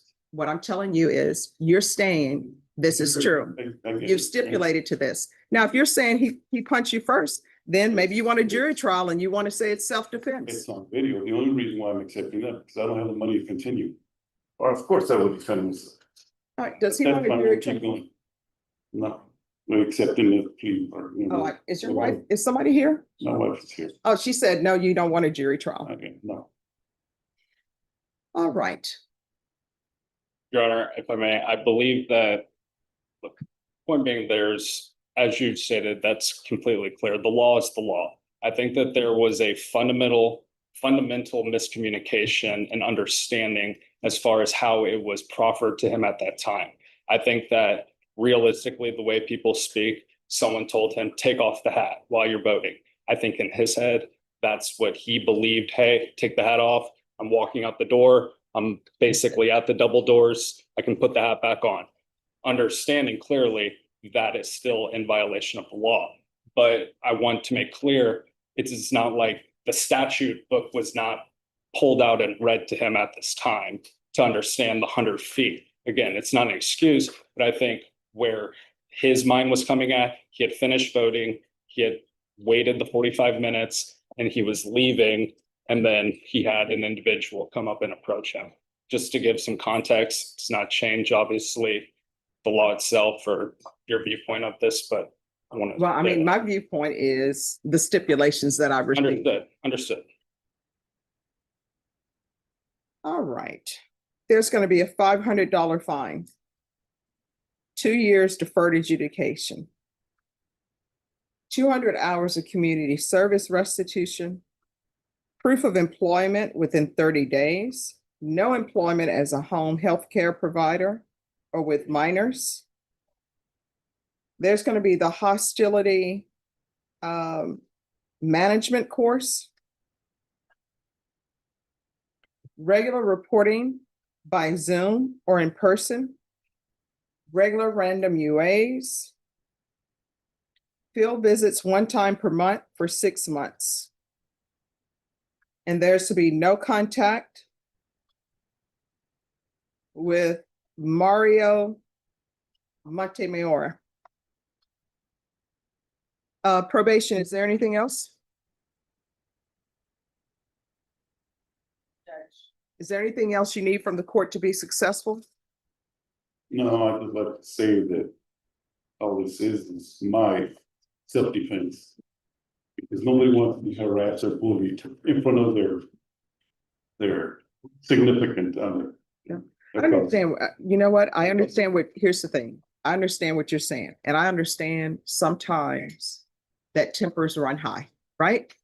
And sometimes when we don't know the law, and if somebody just tells you, you can't do that, sometimes people want to know why I can't do that. And they want you to explain it. Sometimes people will explain it, sometimes they will not. For example, I try to explain everything so people will know why things are happening. So now you know, and I'm telling you, yeah. So here's the thing, this is what I'm telling you. When you see, if you go vote again, when you see that line, you are not to cross that line with any campaign materials. And that's why when you see candidates who are out there talking to people, they're not allowed to go past that line. You know why? Because you are not allowed to campaign past that line. And wearing T-shirts or any type of hats or anything for whatever candidate you support, whether you say anything or not, that's considered campaigning. And legally, you're not allowed to do that. And if people want to change the law where they can wear their campaign shirts or whatever beyond that line, you have to do that with your legislator. My job is just to follow the law. You understand? Mm-hmm. Yes, you know, this happened in Georgia and it happened in South Carolina, I think, and the people still got to go and went on their way. Well, this is Texas. Yeah. All right. Did you review the document entitled Trial Court Certification of Defendant's Rights to Appeal with your attorney? Did you understand it and sign it? Yeah. All right. Because this is plea bargain agreement, because I followed your plea bargain agreement, and because you waive your right to appeal, you do not have the court's permission to appeal. Do you understand? Yes, ma'am.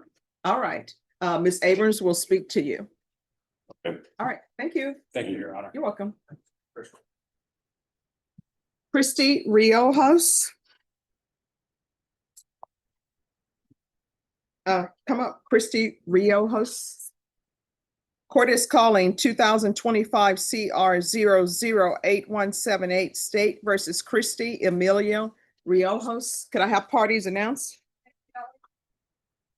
Robert Brabant for Riojos. And are you Miss Riojos? Yes, ma'am. I'm so sorry about mispronouncing your name. You can lower your hand. Counsel, you received all discovery. Yes, ma'am. Did you review it with your client? Yes, I did. Court will find that the state is in compliance with discovery. Are there any applications in this case? No application, Judge. Ms. Riojos, did you review the true bill of indictment with your attorney? Did you understand it? Counsel, do you waive the reading of the indictment? Yes, ma'am. State, are you proceeding on the indictment as presented? Yes. Did you review the court admonishments with your attorney? Did you understand it and sign it in all the appropriate places? You're charged with possession of a controlled substance, penalty group 1, less than 1 gram. That's a state jail felony. Range of punishment is anywhere from 180 days up to 2 years in the state jail facility and up to a $10,000 fine. If you have a plea bargain agreement with the state, the court does not have to follow your plea. If for any reason the court does not follow your plea and gives you more than you bargained for, the fact that you entered a plea will not be used against you and you will be allowed to withdraw your plea. Did you understand? You have a right to jury trial, a right for you or your attorney to cross-examine and confront any witnesses the state would call, and the right to remain silent. By entering this plea, you're giving up those rights. Did you intend to give up those rights and enter a plea in this case? Counsel, has your client have been able to provide you with any defenses? Yes, Your Honor. Do you believe she has a rational as well as a factual understanding of the charges against her? Yes, I do. Do you believe she's currently competent and was legally sane at the time of the offense? Yes, she's mentally competent here. Ms. Riojos, has anyone threatened you, coerced you, or placed you in fear to get you to enter this plea? Anyone promise you anything other than the plea? Are you satisfied with the way you've been represented? If you're not a U.S. citizen, by entering this plea, you will be deported, not allowed re-entry, and denied naturalization. Did you understand? Yes. Court will find that defendant has knowingly and voluntarily waived her right to jury trial. Did you review the plea bargain page with your attorney and did you understand it? According to the plea, punishment is to be assessed at 96 days in the Bexar County Jail under 1244, and there's a $1,000 fine and no applications. Did you understand that to be the plea? Defense, is that the plea? Yes, ma'am, it is. State, is that the plea? It is. Did you review the waiver of appeal paragraph with your attorney? Did you understand it and sign it in both places? By signing that, you're waiving your right to appeal. The only items that can be appealed are written pretrial motions that have been filed, heard, and ruled upon by the court. Did you understand? Yes, ma'am. Counsel, have there been any such motions? No, yeah. Then to the offenses charged, how do you plead? Guilty, not guilty, or no contest?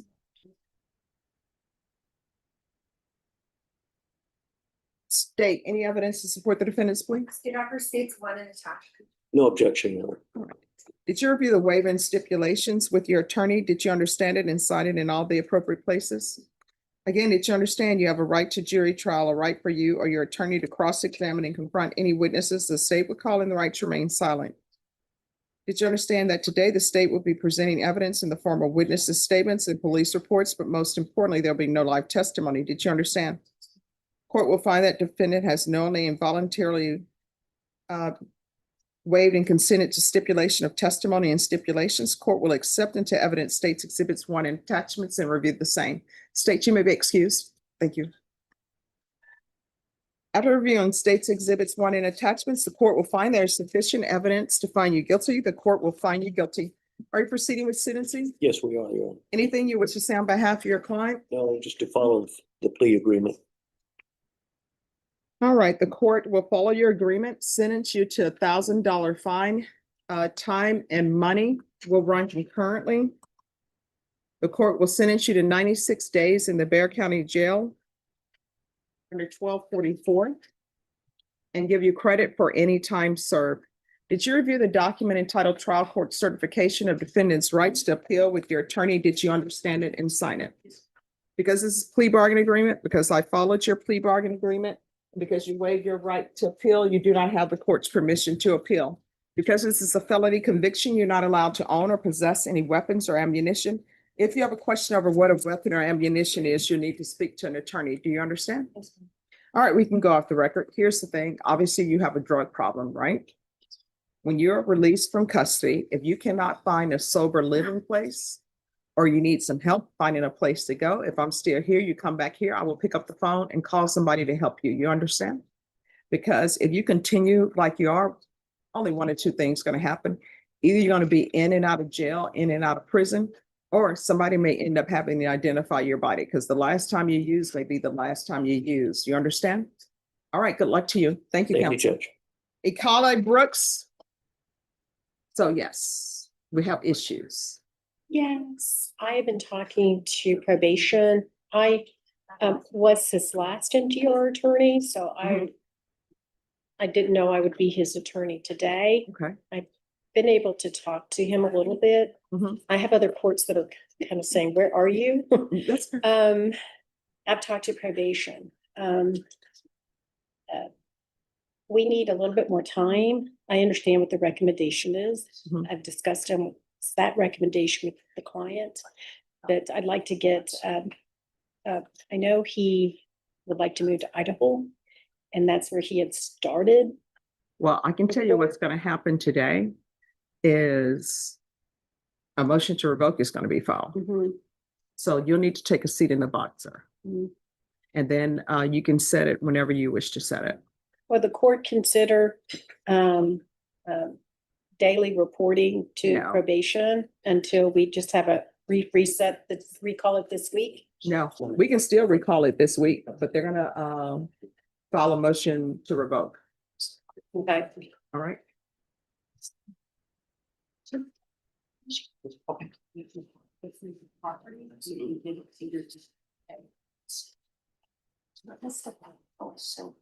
All right, Lopez.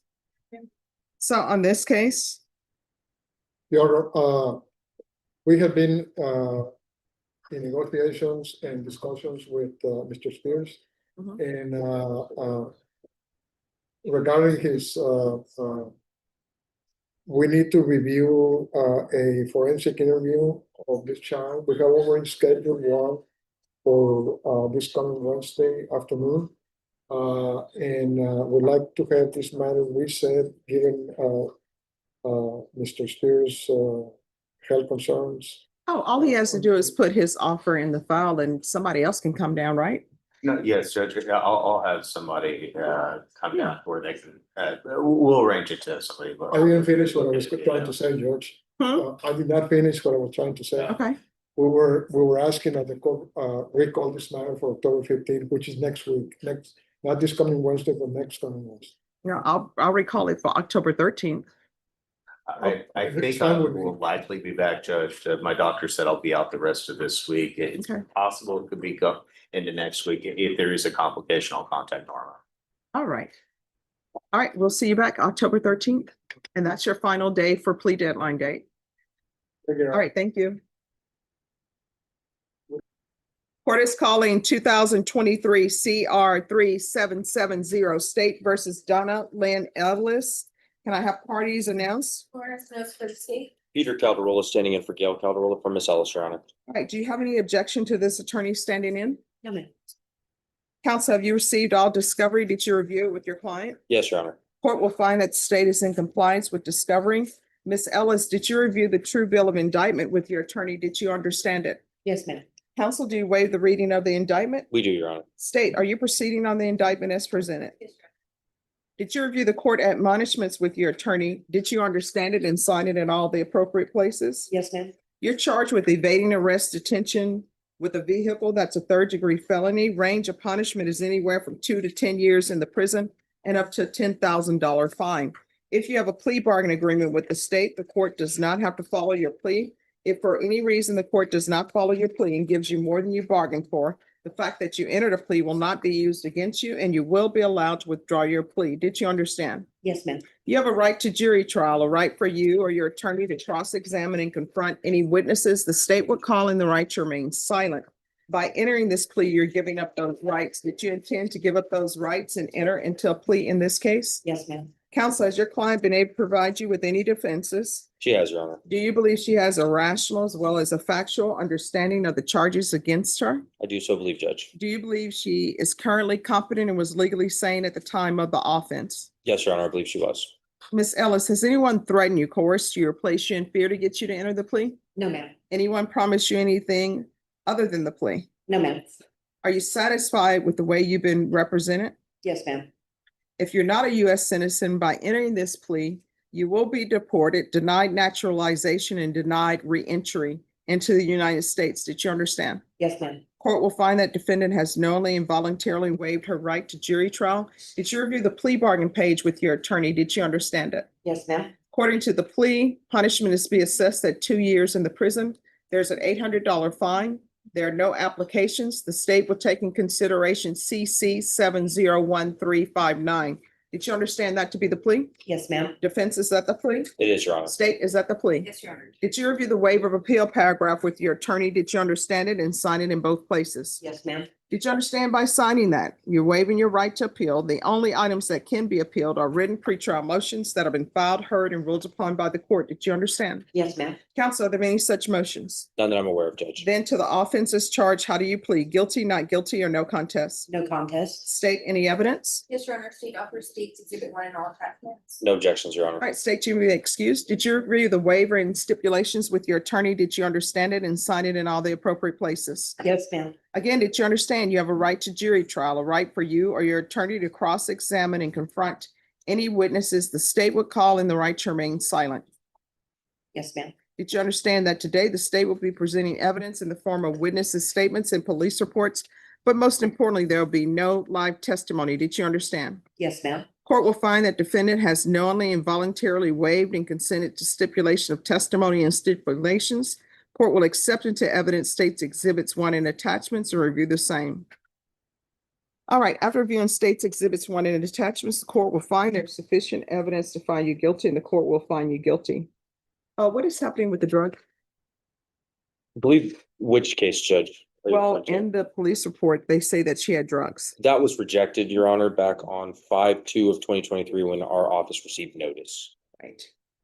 All right, is there anything else you wish to say on behalf of your client? Yes, Judge. I understand that my client, I believe, has 128 days credit here in Bear County. However, she's been in custody since the inception of this case. She was sentenced to TDC out of a different county. And that sentence occurred, I believe, in December of 2023. So my client has roughly about a year and 10 months of time at TDC. So we're asking the court, respectfully requesting the court satisfy this judgment today.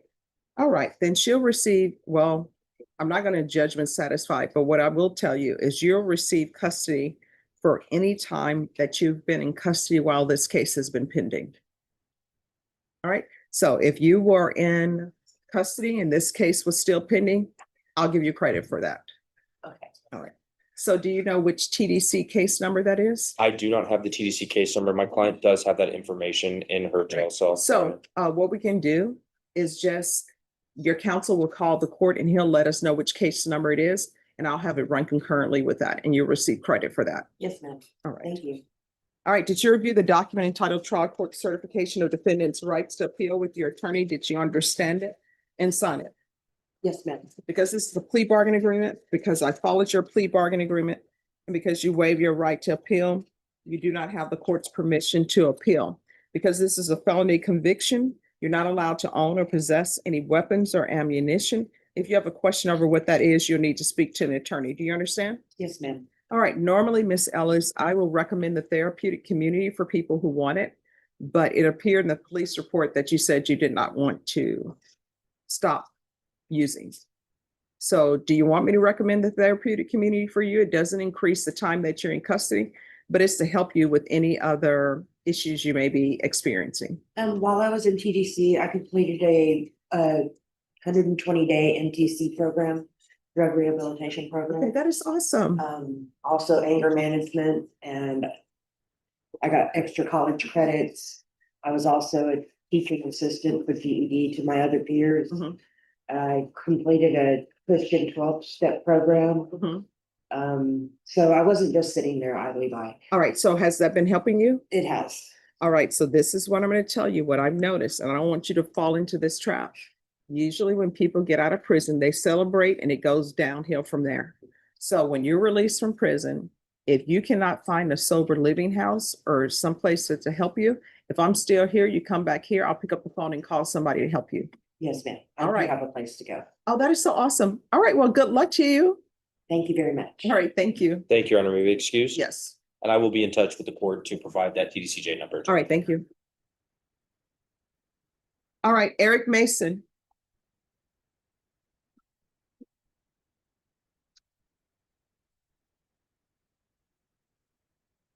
All right, Mr. Mason, come on down. All right, so discovery needed. Yes, All right, how much time are you asking for? 30 days so I can get all the discovery and go over it and then go over it with my client. All right, Ms. Ferguson, I need a 30-day reset for discovery and state at that time you'll need to be prepared to tender an offer. November 5th. All right, so we're gonna, Sorry, November 4th, Judge. all right, so we're gonna be back on November 4th. If your attorney wants to come back sooner, he can let us know and we'll put you on the docket sooner, all right? Okay. All right, thank you. Thank you for your patience, okay? All right, thank you. Have a good one. Thomas, Christ. Julian Tovar. That's also mine, Judge. I've conferred with the state. I believe there's still some discovery that's outstanding. Yes, Senator, we did have some Instagram messages, which I did just receive, and it also set up what we said, that's gonna be as well. All right, Ms. Ferguson, Yes, sir. recall this on the same date as his previous client. We'll call it for November 4th and state at that time you need to be prepared to tender an offer. Yes, Senator. All right, thank you. Anything else? Nothing. All right, thank you. Judge. Thank you, Judge. Welcome. You don't pay you down. All right, so this is a motion to revoke. That they violated the contract. That's what the state is alleging, because they're on probation and they're on probation for aggravated robbery. The range of punishment is 5 to 99 years or life in prison. So either they're gonna do a contested, when they do a contested, what that means is that the defendant is saying, this is not true, what's in this motion, so I want to fight the charges against me. And then what they'll do is the state will have to call witnesses. But on motions to revoke, the burden of proof is less. You know how normally in law school, they tell you it's proof beyond a reasonable doubt? But the allegations in this motion is preponderance of evidence. All right, who's here on Joshua Jacob Cannon? All right, so are you all proceeding on the motion to revoke? We had the recommendation that MRT, this is gonna go forward. Yeah, that's the MRT and the ILB. All right, the court is calling 2023 CR 2570B State versus Joshua Jacob Cannon. Can I have parties announced for the record? Your Honor. Mark Lifford, fence, Judge. And are you Joshua Jacob Cannon? Sure. All right, so here's the thing. You got to save the tears because we're here on a motion to revoke. Because the state is alleging that there are some actions that you did that were a violation of your conditions. Do you understand? All right. So are you the same Joshua Jacob Cannon who was placed on deferred adjudication in 2023 CR 2570B for the offense of aggravated robbery on June 12, 2023 for a period of 10 years? Is that you? Yes, Your Honor. All right, state. Yes, Your Honor, and we're proceeding with number 2, that is the second to last number 2. Okay. There's a violation of condition of fear on or about the 16th day of August 2024. Bear County says they did a Joshua Jacob and then in there commit to the illegal use of controlled substance, namely marijuana, violation of number 2. How do you plead to that? True or not true? True. Waiver may violate. Any objections? No objections, Your Honor.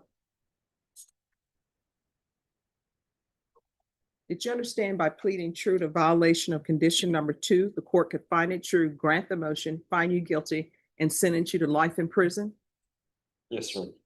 Do you understand if you have some sort of an agreement that you worked out with the state, I don't have to follow that. Once you've pled true, I can sentence you to life in prison. Do you understand that? I understand. Knowing that you still wish to plead true to violation of condition number 2? Yes. Court is finding violation of condition number 2 true. Is there a proposed agreement? There is, Your Honor, it is denied a motion to adjudicate, continue the individual on the deferred. with the amendments, to add MRT first and intensive outpatient treatment. All right, is that the proposed agreement? It is, Your Honor. All right, let me ask you something. Do you want to go to prison? No, ma'am. Then why are you doing this?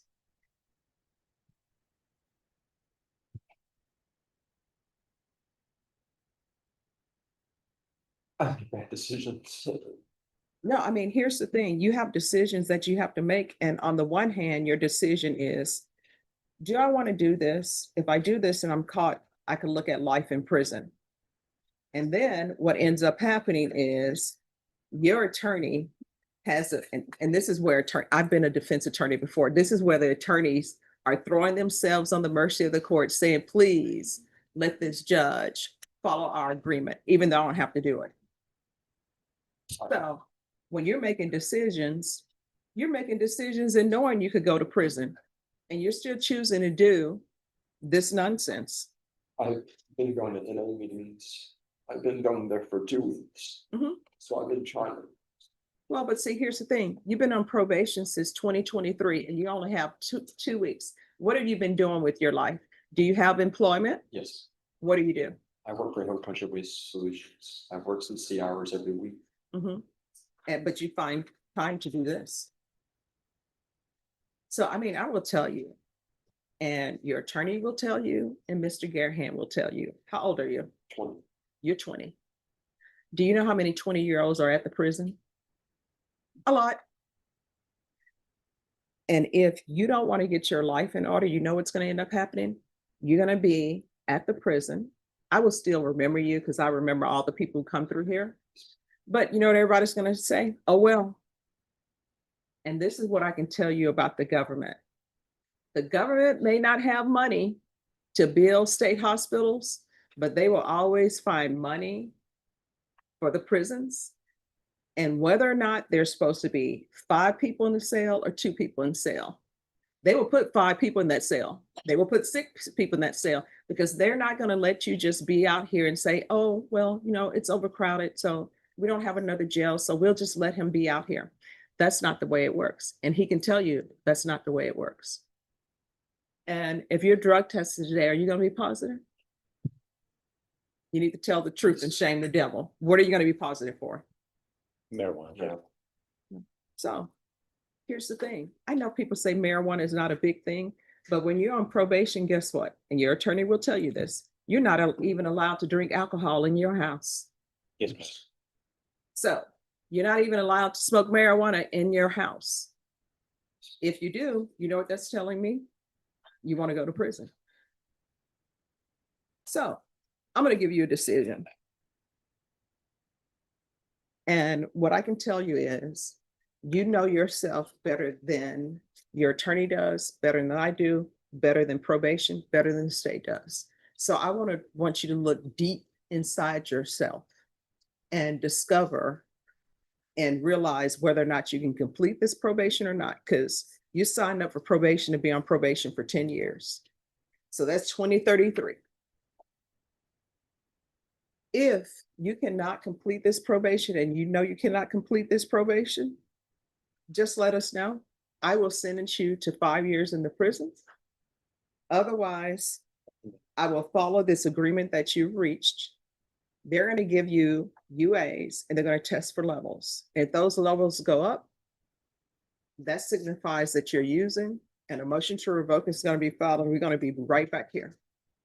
So those are your only 2 choices. I'll give you the MRT, the intensive outpatient treatment. I'm going to make you do NA meetings, and they're going to test for levels, or you can call it a day and I'll sentence you to 5 years in the prison. Which do you prefer? TR meetings. All right. Have you had a time to internalize that? Yes, ma'am. All right, because I will tell you, the state will tell you, I've sent 20-year-olds to prison before.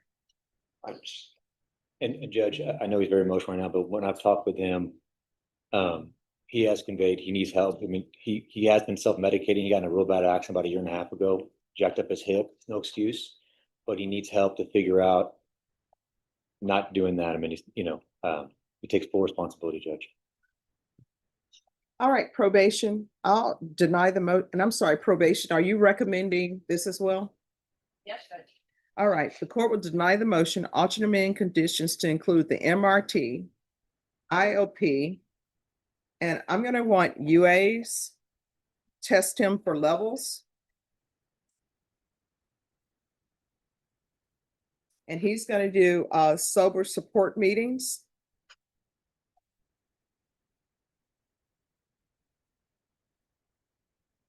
In 30 days. And your levels should start going down. Do you understand? Is there anything else you need from the court to be successful? Judge, often do you want me to put that as way? How often are you, because it's marijuana in his system? Every 2 weeks, Judge. All right, so there's gonna be UA every 2 weeks until he presents with a negative UA. Is there anything else you need from the court to be successful? All right, we can go off the record. Here's the thing, everything that you do from here on out, I'm gonna help you with your decision making. If your actions could result in you being revoked and going to prison, you shouldn't do it. If your actions are like, maybe this is something I can get revoked for, maybe not, you shouldn't do it. Do you understand? Because otherwise, you're gonna be at the prison. And either you are, well, first, a motion to revoke will be filed. Either you're gonna make bond or you're not. If you don't make bond, we'll bring you over dressed in orange. We'll hear it.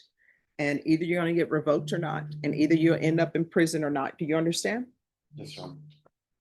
All right, good luck to you. Thank you, Your Honor. You're welcome.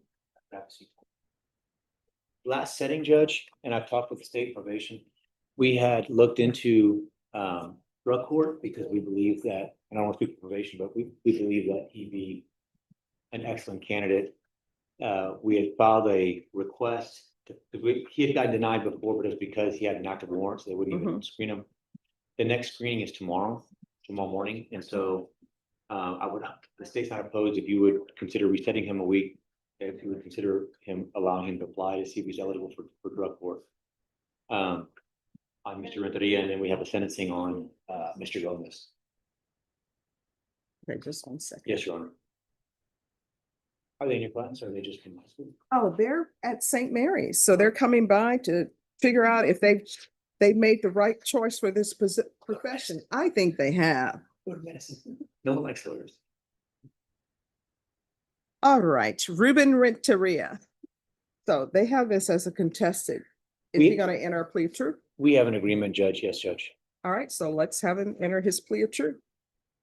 The court is calling 2024 CR 2438 State versus Ruben Renteria. Can I have parties announced for the record? Case here for the state, Your Honor.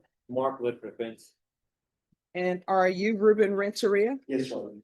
Did you review the document entitled Motion to Enter Adjudication of Guilt and State's motion to supplement pending motion to enter adjudication of guilt and revoke community supervision with your attorney? Did you understand it? I did, Your Honor. Are you the same Ruben Renteria who's placed on deferred adjudication in 2024 CR 2438 for the offense of just 1 moment. Possession of a controlled substance, penalty group 2, 4 to 400 grams on September 26, 2024 for a period of 8 years. Is that you? Yes, ma'am. All right, state. Violating condition number 1, or about the 6th day of April 2005, Third County, Texas, the defendant Ruben Renteria went to the Pennsylvania arrest about it. How do you plead to that? True or not true? True. And state, do you waive the remaining violations? Oh, is that the only one? That's all. All right. All right, I have. Okay, I see. Oh, that's the only violation. Did you understand by pleading true to violation of condition number 1, the court could find it true, grant the motion, find you guilty, and sentence you up to 20 years in prison and up to a $10,000 fine? Yes, ma'am. Knowing that, do you still wish to plead true to violation of condition number 1? Yes. Court will find violation of condition number 1 true. Is there a proposed agreement?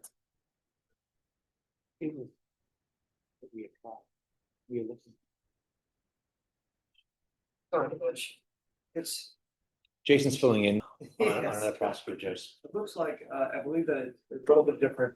Initially, we were agreeing to deny the motion in adjudication deal. We were gonna continue the individual on deferred with, status orders.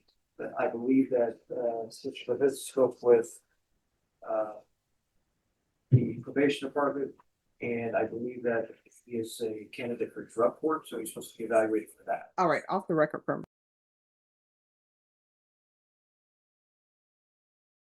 So until those are taken care of, felony drug court is not going to accept him. Okay. So what is happening with those other cases? You all may want to step back and confer. Yeah, Judge, if you don't mind. Sure. Thank you, Judge.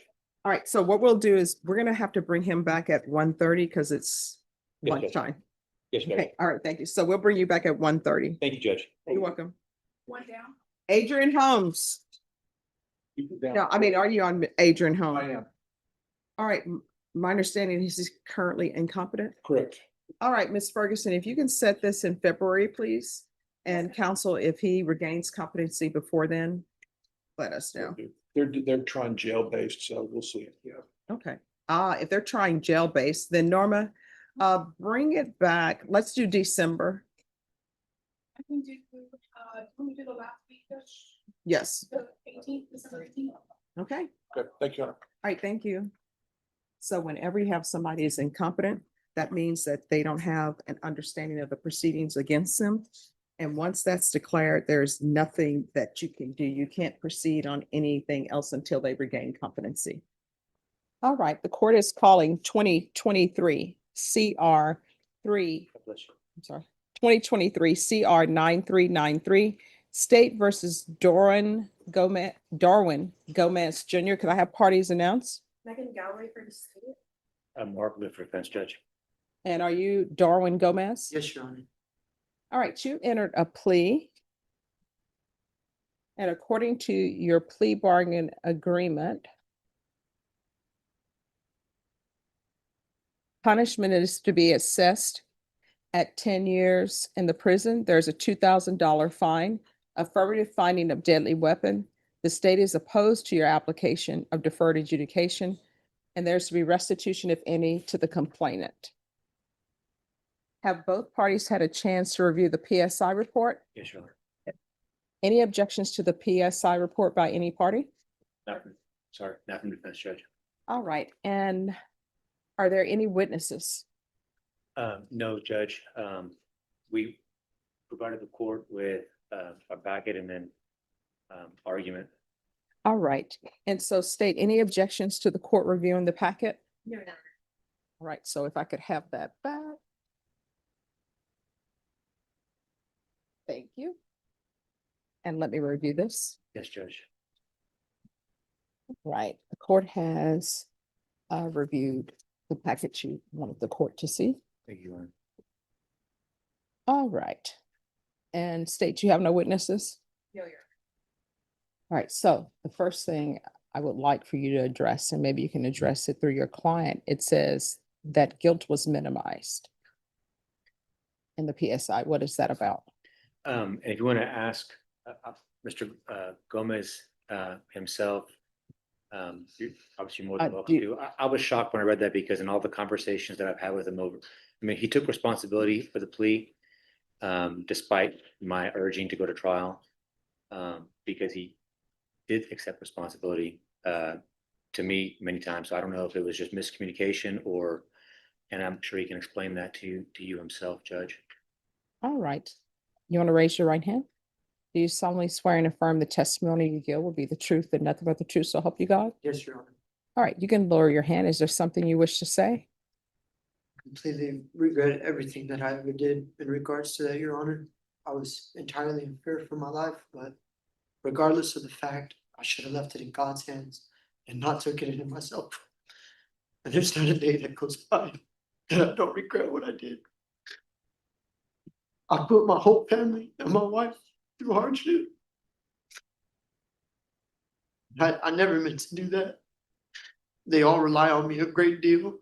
A lot of people do. And the incident happened a month after I had just gotten married. So the biggest thing for me being fearful at that moment, I was not justified. I should have just left it in God's hands. I feel like a fool. But I'm grateful to the Lord because I've gotten closer with Christ since the incidents happened. But I feel terrible. I feel terrible about everything that had happened in that incident. And I don't ever want to do that, anything like that again. I have no firearms any longer. I don't have any intentions of going back to my lifestyle. I'm with the IBEW Local 60 Union now, ma'am, and I'm working to get my journeyman's license. And the past couple of months, I've been working on leaving San Antonio, Texas to go to Bigfoot, Texas, to be in the countryside. And I don't plan on ever going back to doing anything near like that again. And in the instance that something does happen like that, I will happily leave it in God's hands. Whether it be me dying, me being disabled, or whatever it is. But I don't ever want my wife to be fearful to be without me or my mother and not think that I can raise my siblings or help my siblings. And it's not an excuse, Your Honor, but I want you to know that there's not a night that goes by that I don't think about the man and about what I did. I want you to know that from the bottom of my heart. State, any questions? All right, and State, have you had a chance to review the packet? All right, and State, are you still proceeding with the plea? Yes, sir. All right. All right, State. Judge, just given the evidence that was stipulated to your opposed and the ask that you deny All right, defense. Briefly, Judge, a couple of things. Without sounding cheesy, but for the grace of God, I mean, choosing to discharge a firearm, whether he hit somebody, missed somebody, or God forbid took a life, is literally but for the grace of God. And I think the minimization is the fact that he believed, rightfully or wrongfully so, that road rage incident was going on. And that's why, that's probably after hearing him talk now, because like I said, our conversations were always like he did right now, which he was remorse for it. What I can say is this: the complainant, as you can see in the PSI, leaves it to you. He's not asking for prison. He just wants to ensure two things. One, he would like to get, I think he's out $6,300 that he lost with regards to his hospitalization and treatment. And he wants to ensure that nothing like this ever happens again with the defendant, Judge. And so starting from that, what I can tell you is this, is that in a perfect world, this never would have happened. The only positive I can say, and it sounds like a cheesy defense lawyer saying, but I've been doing this for almost 20 years. And I can say that I have, from the very first meeting with Mr. Gomez to now, I have seen not only the words of genuine remorse, but the actions to show that he's actually taking steps to change his behavior, change his actions, to be a productive member of society. When I think of, do I believe that some people deserve to go to prison? Without a doubt. And the question I've always asked myself, I've never had the honor or the privilege or the burden of sitting in your seat, but I always ask myself, is society better served with the person behind bars or the person continuing to be a productive member? In Mr. Gomez's case, he has gotten a great job, and a great job isn't a reason to keep someone out in and of itself, but he does have a good job. He's an electrical apprentice working on his way to a journeyman. He's currently earning almost $5,000 a month, and he has a lot of progress within the company and within vertical moving. With regards to his views of what happened that night, the choice he made was obviously the wrong one and a dangerous one. The smart thing would have been to have called 911. Unfortunately, playing Monday morning quarterback, Judge, is not something that we had the luxury of going back and changing it. But his actions while on bond, with employment, with his family, So sorry. you know, the PSI, when it did the evaluation, did say that he is a low to moderate risk. And they confirmed that he has a very strong and a very large support network of both family, friends, and colleagues. He doesn't have a drug problem, doesn't do drugs, doesn't drink. His problem has been his response to immediate, confrontation or anger, as you've seen through his record. But I do believe without a doubt that one, he has taken steps to show that it's not just words, Judge, that taking steps to show that he has, one, understood how horrible and stupid what he did was, but also steps in the future of how never to be before this court, never to put someone's life in danger, never to be on this side of the criminal justice system again, Judge. If you have the courage to grant him. Oh, well, it's not a matter of my having courage. Sorry, Judge, and I apologize. I wasn't trying to offend you by any means. If you grant him deferred, you won't, I am confident saying that you will not be mistaken, embarrassed. He will not be before this court for an MTR or any other court for a criminal offense. He will successfully complete all conditions and terms of his deferred adjudication and will be able to, which I've found is sometimes most helpful, is be able to pay it forward with regards to helping other people realize that, the decisions we make not only have real world immediate consequences for other people, but for society and for the families as a whole. We would humbly ask that you grant him deferred adjudication. I've explained to him that deferred subjects him to the full range of punishment, not just 10 years. And this court has a heavy hammer over his head. We just ask for the opportunity, Your Honor, humbly.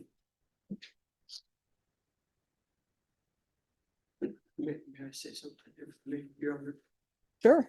For the past 2 years that I've been going through, coming to court and going about the reschedulings and so forth, I've made it number one priority out of everything in my life to make sure that I get here no matter what it is, whether I'm in Oklahoma, I'm in Paris, Texas, or Rogers, Texas, or anywhere in Texas. And I'm very grateful that y'all have given me the opportunity to appear via Zoom and have been very lenient with me as far as appearing here to make something like this possible. But I do want to let you know that it is my number one priority to be as on time as I possibly could for any event or anything that y'all need me to do or need me to cooperate with. It's just, I want to be as cooperative as possible, and I don't ever want to look at anything like this again in my life, Your Honor. And I'm grateful to even be standing here in front of you because 2 years ago, I remember sitting in jail next to a man who stabbed his brother in the neck. And I thought that was it. That was my last opportunity to even see the outside world. And for this past 2 years, I've seen miracle after miracle after miracle. And I've met so many people that I never thought I'd meet. And seen so much that I never thought I'd seen. So I do want to let you know that I am a man of my word. And it's all I have. And I plan on staying and sticking to it no matter what.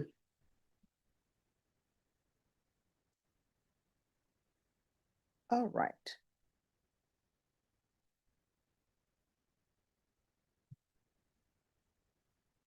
So here, we can go off the record. Here's the court's question.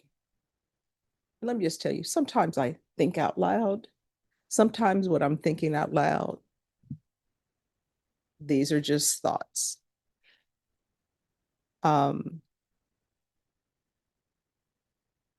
Sometimes it's hard to send somebody to prison when you see that they've changed their life, but they've done something bad. And so with you, I'm balancing what you've done. I'm balancing where you are now. I'm balancing your age. I'm balancing, the complaint. I will tell you this, the complainant in this case did you a solid. Because there are some complainants who would say, I want him underneath the prison. And so what I can tell you in this is what the complainant is saying. But I'm not saying I'm gonna lean one way or not, but so the complainant says they're out of pocket. Where is this? This is the time where you need one of those sticky things to turn pages. Your Honor, Thank you. I'm not a,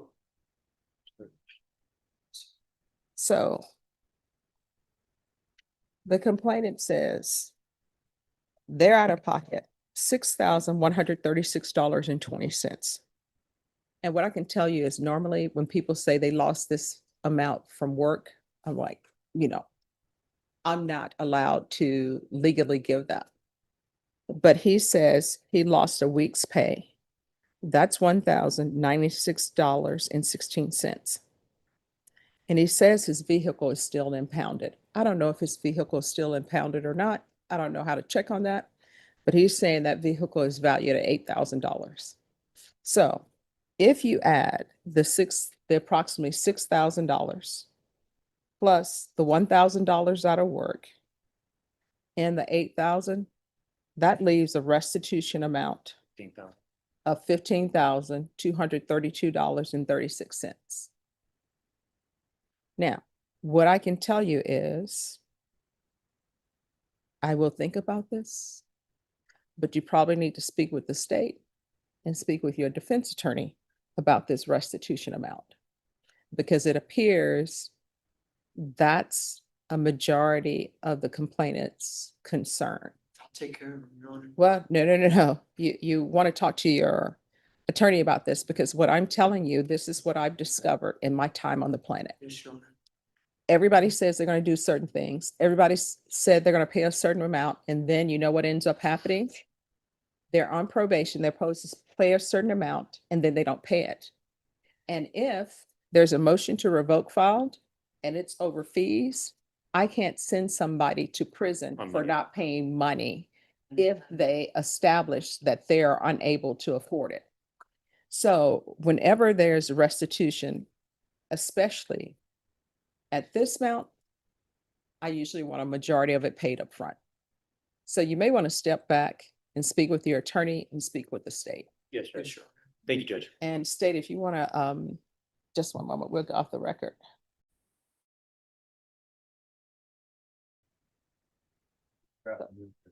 Let me just tell you, it's very difficult when you have somebody who has done a 180, changed their life. I need to come over. He's on the right path.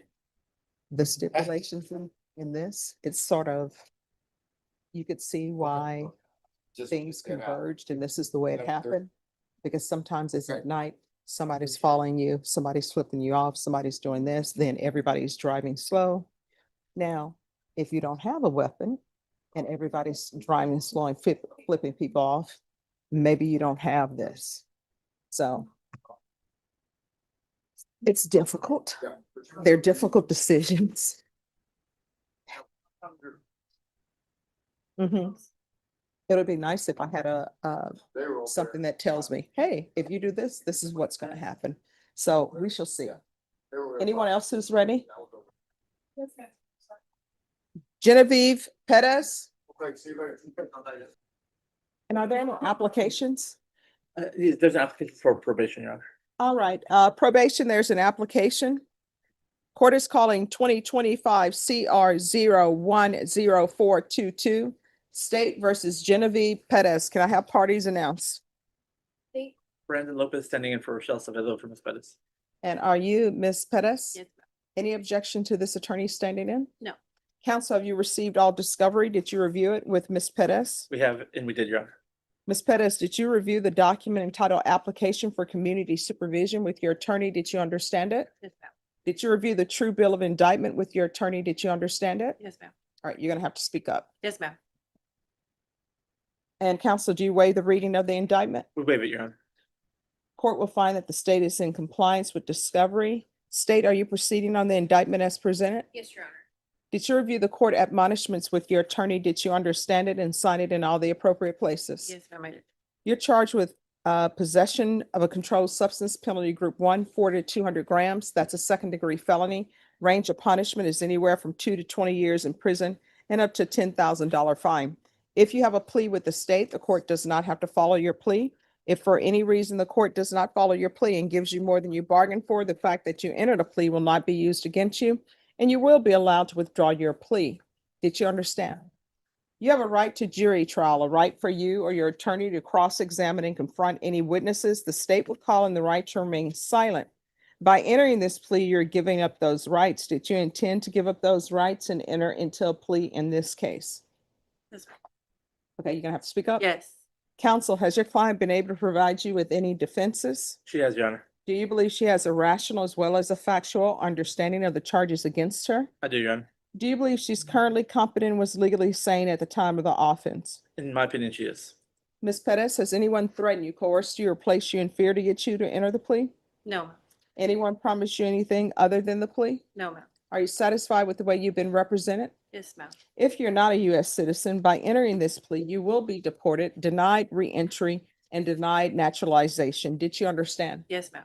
Court will find that defendant has knowingly and voluntarily waived her right to jury trial.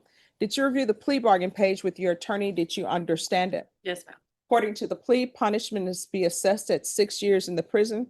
There's $1,000 fine. There's no application for deferred adjudication, and the state recommends community supervision. Did you understand that to be the plea? Yes, ma'am. Defense? Yes, Your Honor. State? Yes, Judge. Did you review the waiver of appeal paragraph with your attorney? Did you understand it and sign it in both places? Yes, ma'am. By signing that, you're waiving your right to appeal. The only items that can be appealed are written pretrial motions that have been filed, heard, and ruled upon by the court. Did you understand? Yes, ma'am. Counsel, are there been any such motions? No, Your Honor. Outside the agreement, the state is requesting that your community supervision be for a term of 6 years. There be a TAP evaluation, 200 hours of community service restitution, no contact with Justin Kane, and the DOEP course. Did you understand those were recommendations from the state, and the court does not have to follow those recommendations? Yes, ma'am. To the offenses charged, how do you plea? No contest. State, any evidence? Yes, Your Honor, state offers states exhibit 1 and all attachments. No objection, Your Honor. All right, state, you may be excused. Did you review the waiver and stipulations with your attorney? Did you understand it and sign it in all the appropriate places? Yes, ma'am.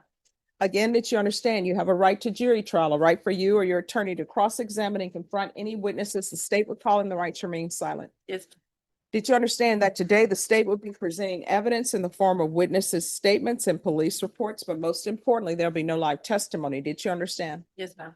Court will find that defendant has knowingly and voluntarily waived and consented to stipulation of testimony and stipulations.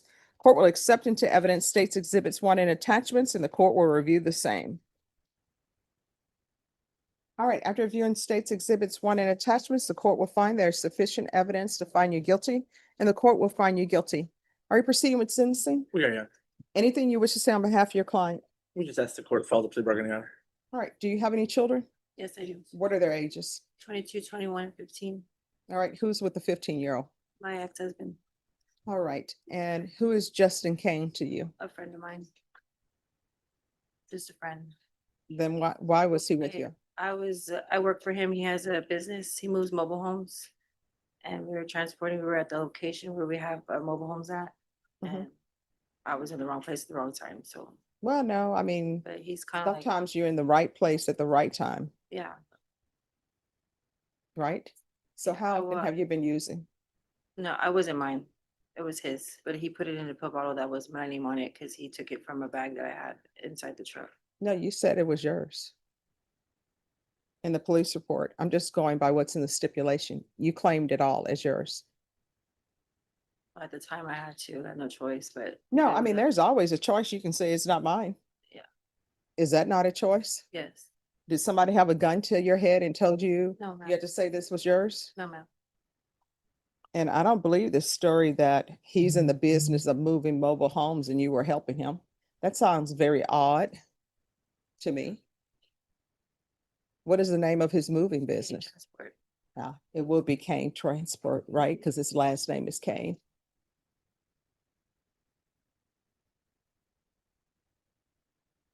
So how long has your son been with his father? A few years, Why is he not with you? because we had a real bad divorce, and at the time I was a stay-at-home mother going to school, and he had the money to take care of them, and I didn't. Usually they don't give custody to a parent just because they can't afford to, Well, I that they're the wasn't, ones who can afford to I take. didn't have like a stability place for him, so Why do you have a I stable was place? staying at my mother's at the time. Usually that's pretty stable if you're staying with your mom. So what else was going on? It was just a real bad divorce. So me and him, he just had money and I did it. He just. All right, so you want to talk to me about this drug issue? Because I'm telling you right now, if you're telling me you don't have a drug issue, you know what I'm gonna do? I'm gonna put you on the IVR hotline. And I'm gonna send you out to in the world on the IVR hotline. And the first time you test positive, a motion to revoke is gonna be filed. And I'm gonna see where you said that you didn't have a drug problem. I used to have one a No. while back, but not now. Like I've changed my life. Like I don't use anymore. Let me just tell you, people usually do not use when they're at the jail unless they're making drugs at the jail, which sometimes they do. But there's this methamphetamine. So how long have you been using meth? 5 years, And how often? once in a while, What does once in a while mean? occasionally, What does occasionally mean? I'm not with you. this depends. I don't use every day. All right, so how often are you using? Weekend, So is this every weekend? no. Then how often is it? Whenever I get a chance to get away and use. All right, so you don't have any children. When's the last time you were employed? It's been a minute. All right, so it's been a minute since you've been employed. You don't have your child with you. You use when you can get away to use. If you're not employed and you don't have a child, it seems to the court that you get away a lot to use. So how often have you been using? It's just occasionally on the weekends.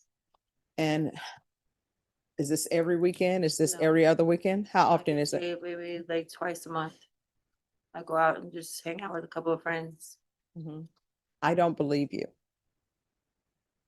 Because of the amount of drugs you've had and the fact that is with this Justin Kane person. And I'm sure if I were able to find him on the street and do a UA of him, he's gonna be positive for meth. That's on him.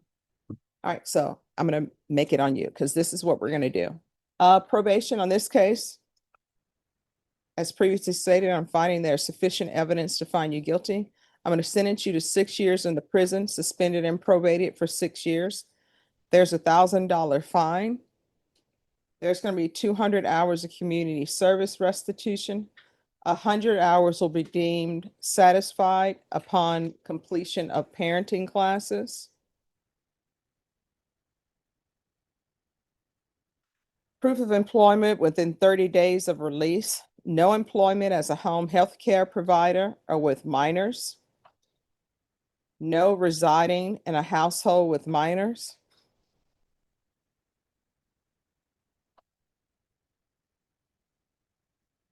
No unsupervised contact with minors.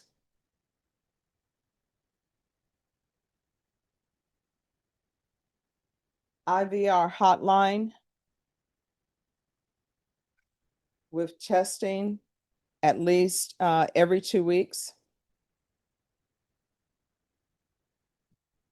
Regular reporting by Zoom or in person. In custody, the following: TAP evaluation and a referral to felony drug court. There's to be no contact with Justin Kane, Cain. Field visits 1 time per month until further notice. Probation, is there anything else? Is there anything else you need from the court to be successful? No, ma'am. Did you review the document entitled Trial Court Certification of Defendant's Rights to Appeal with your attorney? Did you understand it and sign it? Yes, ma'am. Because this is a plea bargain agreement, because I followed your plea bargain agreement, and because you waived your right to appeal, you do not have the court's permission to appeal. Because this is a felony conviction, you're not allowed to own or possess any weapons or ammunition. If you have a question on what that is, you'll need to speak to an attorney. Do you understand? Yes, ma'am. All right, good luck to you. Thank you. You're welcome. Thank you, Judge. All right, Javier Baldares, thank you. All right, are there any applications? There's application for straight probation, Your Honor. All right, probation, this is an application. Court is calling 2025 CR 010372, State versus Javier Jorge Balderas. Can I have parties announce? Brandon Lopez for Mr. Balderas. And are you Mr. Balderas? Counsel, have you received all discovery? Did you review it with your client? We have, Your Honor, and we did review it. Court will find that the state is in compliance with discovery. Mr. Valderas, did you review the application for community supervision with your attorney? Did you understand it and sign it? Did you review the true bill of indictment with your attorney? Did you understand it? Counsel, do you waive the reading? We waive reading, Your Honor. State, are you proceeding on the indictment as presented? No, Your Honor, state will be waiving the enhancement allegation. No objection, Your Honor. Did you review the court admonishments with your attorney? Did you understand it and sign it in all the appropriate places? Yes, sir. You're charged with unlawful possession of a firearm by a felon. That's a third-degree felony. Range of punishment is anywhere from 2 to 10 years in prison and up to $10,000 fine. If you have a plea with the state, the court does not have to follow your plea. If for any reason the court does not follow your plea and gives you more than you bargained for, the fact that you entered a plea will not be used against you and you will be allowed to withdraw your plea. Did you understand? Yes, ma'am. You have a right to jury trial, a right for you or your attorney to cross-examine and confront any witnesses the state would call in the right to remain silent. By entering this plea, you're giving up those rights. Did you intend to give up those rights and enter into a plea in this case? Counsel, has your client been able to provide you with any defenses? He has, Your Honor. Do you believe he has a rational as well as a factual understanding of the charges against him? I do, Your Honor. Do you believe he's currently competent and was legally sane at the time of the offense? In my opinion, he is, Your Honor. Mr. Balderas, has anyone threatened you, coerced you, or placed you in fear to get you to enter this plea? No, ma'am. Anyone promised you anything other than the plea? No, ma'am. Are you satisfied with the way you've been represented? Yes, ma'am. If you're not a U.S. citizen, by entering this plea, you will be deported, denied naturalization, and denied re-entry. Did you understand? Yes, ma'am. Court will find that defendant has knowingly and voluntarily waived his right to jury trial. And I'm sorry, counsel, are you listed as the attorney of record? And Your Honor, you're right. I am here on behalf of Rochelle Savella, representing. Any objections to this attorney standing in? No. Right. Next, I want to, did you review the plea bargain page with your attorney? Did you understand it? Mhm. You need to say yes or no. Yes, ma'am. Okay. Sorry. According to the plea, punishment is to be assessed at 8 years in the prison. There's $1,000 fine. State recommends to community supervision. They're taking in consideration 2025 CR 010373. Did you understand that to be the plea? Yes, ma'am. Defense is at the plea. It is, Your Honor. State is at the plea. Yes, Your Honor. Did you review the waiver of appeal paragraph with your attorney? Did you understand it and sign it in both places? Yes, ma'am. By signing that, you're waiving your right to appeal. The only items that can be appealed are written pretrial motions that have been filed, heard, and ruled upon by the court. Did you understand? Yes, ma'am. Counsel, are there any such motions? No, Your Honor. Outside the agreement, the state is requesting that your community supervision be for a term of 6 years. There be a TAP evaluation, 200 hours community service restitution, and no firearms in the DOEP course. Did you understand those are recommendations from the state and the court does not have to follow those recommendations? Yes, ma'am. To the offenses charged, how do you plea? No contest. State, any evidence? Yes, Your Honor, state offers to exhibit 1 and all attachments. No objection, Your Honor. All right, state, you may be excused. Did you review the waiver and stipulations with your attorney? Did you understand it and sign it in all the appropriate places? Yes, ma'am. Again, did you understand you have a right to jury trial, a right for you or your attorney to cross-examine and confront any witnesses the state would call in, the right to remain silent? Yes. Did you understand that today the state will be presenting evidence in the form of witnesses' statements and police reports? But most importantly, there'll be no live testimony. Did you understand? Yes, ma'am. Court will find that defendant has knowingly and voluntarily waived and consented to stipulation of testimony and stipulations. Court will accept into evidence states exhibits 1 and attachments and review the same. After reviewing states exhibits 1 and attachments, the court will find there is sufficient evidence to find you guilty and the court will find you guilty. Are you proceeding with sentencing? We are, Your Honor. Anything you wish to say on behalf of your client? We ask the court follow the plea bargain, Your Honor. All right. Do you want to spend the rest of your life in prison? No, ma'am. Then why are you doing this? I'm gonna tell you what happened. Well, I mean, I'll listen to you, but here's the thing. If you're gonna say something that's outside the stipulations, I can only go with what's in the No, stipulation. no, I'm gonna tell you why I had the weapon. Okay, sure. Okay, the reason why I had the weapon was, a year ago this month, I was shot outside my house by a random person. They still don't know who it was. Okay, and, I have a 15-year-old son that I got sole custody of. His mom died 3 years ago. I have an 86-year-old mom that's there too. I take care of them. And basically I was in fear for my life, because I've been living there 35 years. I never had no problems like that. There's a police report. I drove myself to the hospital. I got a bullet hole in my leg, and So while you're driving around in a vehicle that has no inside panels and that's been stripped on the inside, I'm sorry. according to the stipulations, it says, Oh, I understand I know. Okay, they had no inside panels. It was because when they picked me up, okay, when they picked me up, that car, we're putting speakers into the car, and we had the panels off. Mhm. That's why, and police officers, the two officers had come there before they even came and picked me up on the blue warrant, and they talked to us, so they knew what we were doing. They asked us. That's why it was open like that, because, and we're putting speakers into the car. and was that your vehicle? No, it's my mom's, actually. All right, so in here, it says that you told them it wasn't your vehicle and you were you really didn't give an explanation as to why everything was missing from inside the vehicle. Well, there was nothing missing. Everything was, all the panels were in the back of the trunk. They said the radio, Yeah, it was, we were the putting the radio, speaker, speakers and the radio. door panel, and the lining of the vehicle was taken apart. Well, because like I said, we were putting, you can check to see it belonged to my mom. It was my mom's vehicle, and they actually let me, let it go, let them take it back to her. Somebody, that was there with me. I gave them the keys and they drove it to her house. But I had the weapon. Yes, ma'am, I did. I'm not gonna say I didn't have, I'm not gonna lie to you. And then this contraband, because I'm sure your mom is not driving around with drugs in her vehicle. No, ma'am, no, ma'am, no. So- No, I had that too, and I'm not gonna lie, because like I said, what happened, I've never been shot before, and it kind of messed me up. No, it didn't kind of mess me up, it messed me up. And when I had, Well, when I no, came, it says here, from my training and experience, I knew this to be methamphetamines.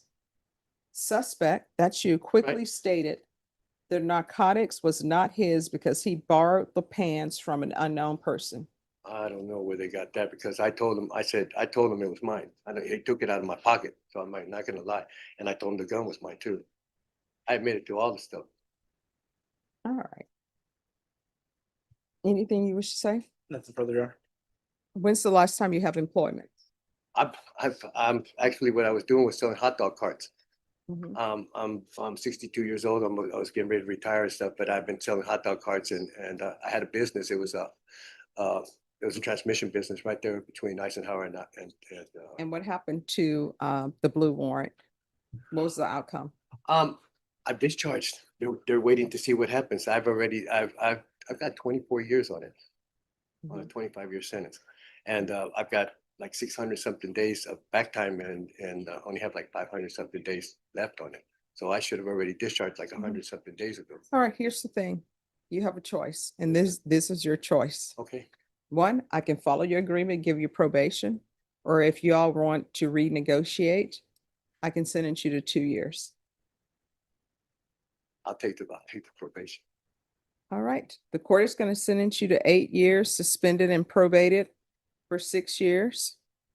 There's to be regular reporting by Zoom or in person, regular random UAs, proof of employment within 45 days. There's to be no employment as a home health care provider or with minors. Taking consideration 2025 CR 010373. And how old is your child? 15. He's been with me for 11 years. And where's the mother? Who else? Mother died 3 years ago in July. And who lives in the household? My mom and my son. All right. There's to be no unsupervised contact with minors. I can't be around my son? No, you can. Okay, Your mom just has to be there. okay, that's fine. There's gonna be 200 hours of community service restitution. I'm gonna order parenting classes. Once that's completed, the community service hours will be deemed satisfied. Field visits 1 time per month until further notice. 30 sober meetings in 30 days. And the DOEP course. Probation, is there anything else? Is there anything else you need from the court in order to be successful?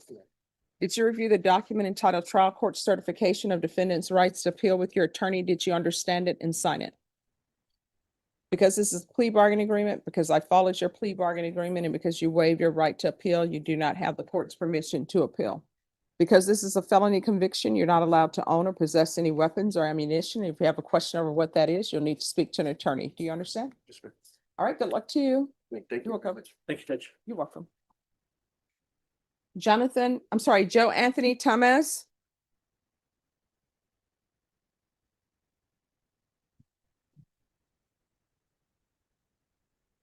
Are there any applications? All right, the court is calling 2025 CR 009050. State versus Joe Anthony Thomas. Could I have parties announced? David McLean for the defense. And are you Mr. Thomas? Counsel, have you received all discovery? Did you review it with your client? I have, Your Honor. Court will find that the state is in compliance with discovery. Mr. Thomas, did you review the true bill of indictment with your attorney? Did you understand it? Yes, ma'am. Counsel, do you waive the reading of the indictment? I do, Your Honor. State, are you proceeding on the indictment as presented?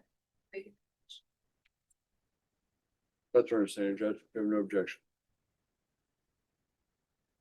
And are you proceeding on both counts? Yes. All right. Did you review the court's admonishments with your attorney? Did you understand it and sign it in all the appropriate places? Yes, ma'am. In count 1, you're charged with aggravated assault with a deadly weapon. In count 2, you're charged with unlawfully carrying a weapon with a felony conviction. Those both are second-degree felonies. Range of punishment is anywhere from 2 to 20 years in prison and up to $10,000 fine. If you have a plea bargain agreement with the state, the court does not have to follow your plea. If for any reason the court does not follow your plea and gives you more than you bargained for, the fact that you entered a plea will not be used against you, and you will be allowed to withdraw your plea. Did you understand? Yes, ma'am. You have a right to jury trial, a right for you or your attorney to cross-examine and confront any witnesses the state would call, and the right to remain silent. Did you understand? Yes, ma'am. By entering this plea, you're giving up those rights. Did you intend to give up those rights and enter into a plea in this case? Yes, ma'am.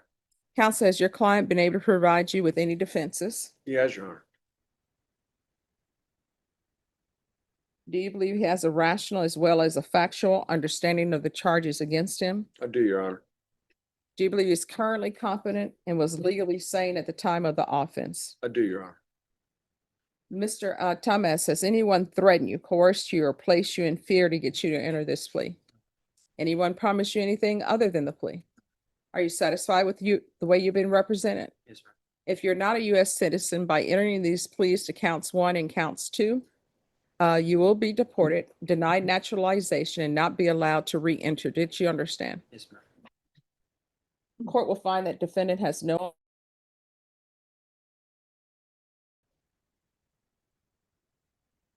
right, did you review the plea bargain page with your attorney? Did you understand it? According to the plea, the state is proceeding on counts 1 and counts 2. Punishment in each count is to be assessed at 8 years in the prison. There's a $2,000 fine. In count 1, there's an affirmative finding of deadly weapon. There are no applications. This will run concurrently with 2022 CR 3270 and 2023 CR 11355. Did you understand that to be your plea? Yes, ma'am. Defense? That's our plea, Judge. State? It is, Your Honor. Did you review the waiver of appeal paragraph with your attorney? Did you understand it and sign it in both places? By signing that, you're waiving your right to appeal. The only items that can be appealed are written pretrial motions that have been filed, heard, and ruled upon by the court. Did you understand? Yes, ma'am. Counsel, are there been any such motions? No, Your Honor. Then to count one, how do you plea? Contest. Count two, how do you plea? Contest. State any evidence to support the defendant's plea. Your Honor, I reviewed that with my client. We have no objection. All right, did you review the waiver and stipulations with your attorney? Did you understand it and sign it in all the appropriate places? Yes, ma'am. Again, did you understand you have a right to jury trial, a right for you or your attorney to cross-examine and confront any witnesses the state would call in the right to remain silent? Yes, ma'am. Did you understand that today the state will be presenting evidence in the form of witnesses' statements and police reports, but most importantly, there will be no live testimony? Did you understand? Yes, ma'am. Court will find that defendant has knowingly and voluntarily waived and consented to stipulation of testimony and stipulations. Court will accept into evidence states exhibits 1 and attachments, and the court will review the same. All right, after reviewing states exhibits 1 and attachments, the court will find there is sufficient evidence to find you guilty, and the court will find you guilty of counts 1 and 2. Are you proceeding with sentencing? Yes, Your Honor. Anything you wish to say on behalf of your client? Your Honor, we asked the court to follow the plea bargain. We've analyzed this case long and hard along with the state's counsel. And we're hoping that we can try to get this case disposed of. We just asked the court to follow the plea bargain. All right, then, as previously stated, the court is finding you guilty of counts 1 and counts 2. The court will sentence you to 8 years in count 1. There's an affirmative finding of deadly weapon in count 1. This run in count 2. Court will sentence you to year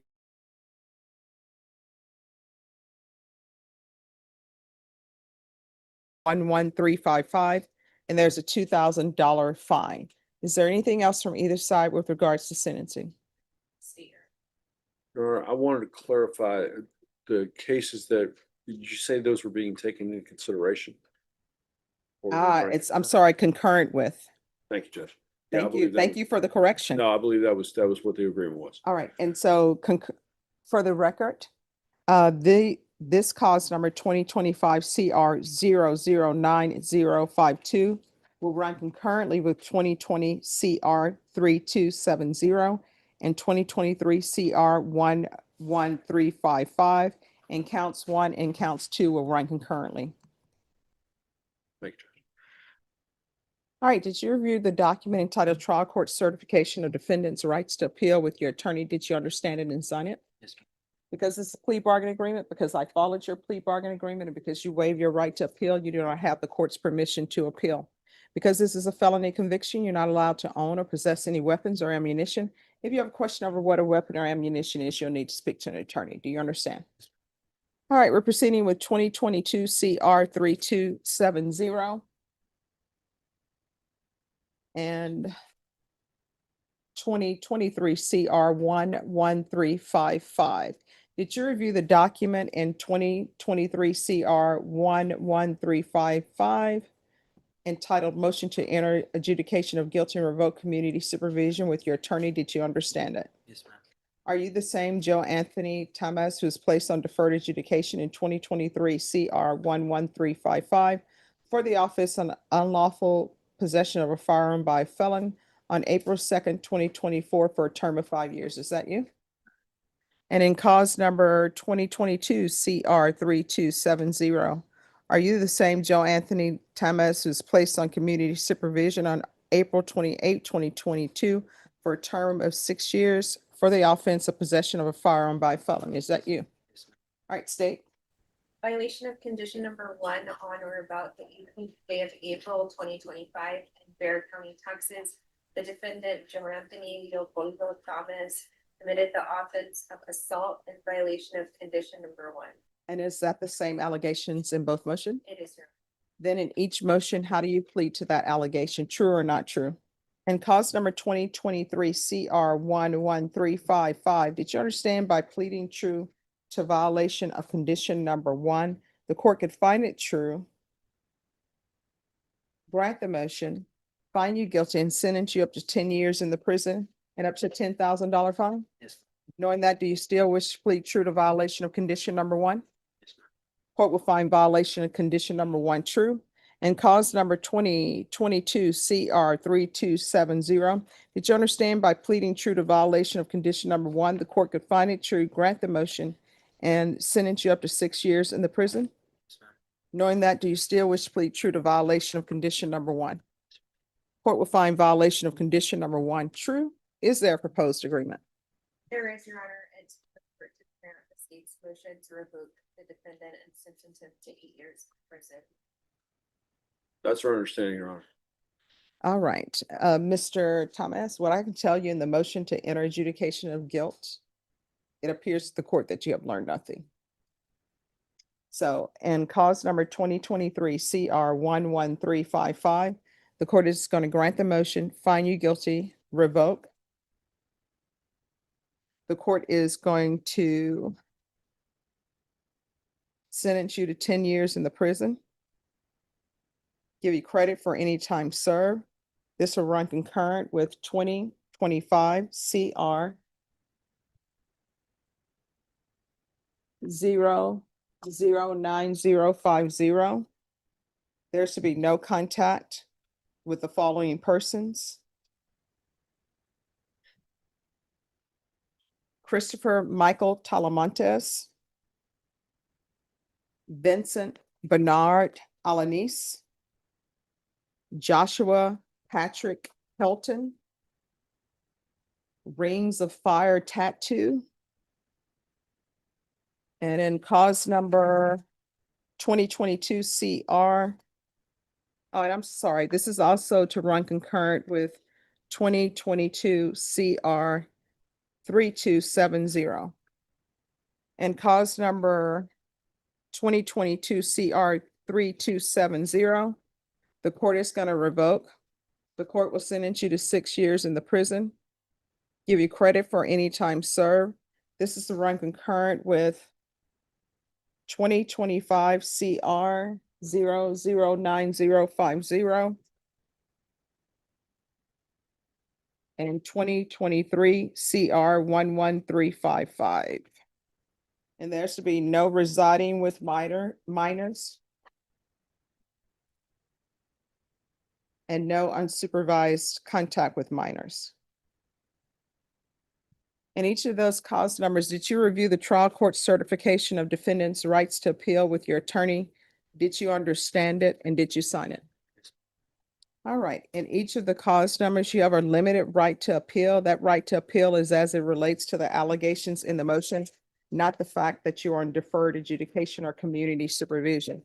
Because these are felony convictions, you're not allowed to own or possess any weapons or ammunition. If you have a question over what that is, you'll need to speak to an attorney. Do you understand? Yes, ma'am. All right, yes. Just briefly, just for my client's verification, and I know the court's probably already done this, but in each of those cases that we heard here today, my client wants to ensure that he's getting credit for the time that he's already served. Yeah. And at any time when he's running concurrent. Yes. Thank you very much, Your Honor. All right, thank you.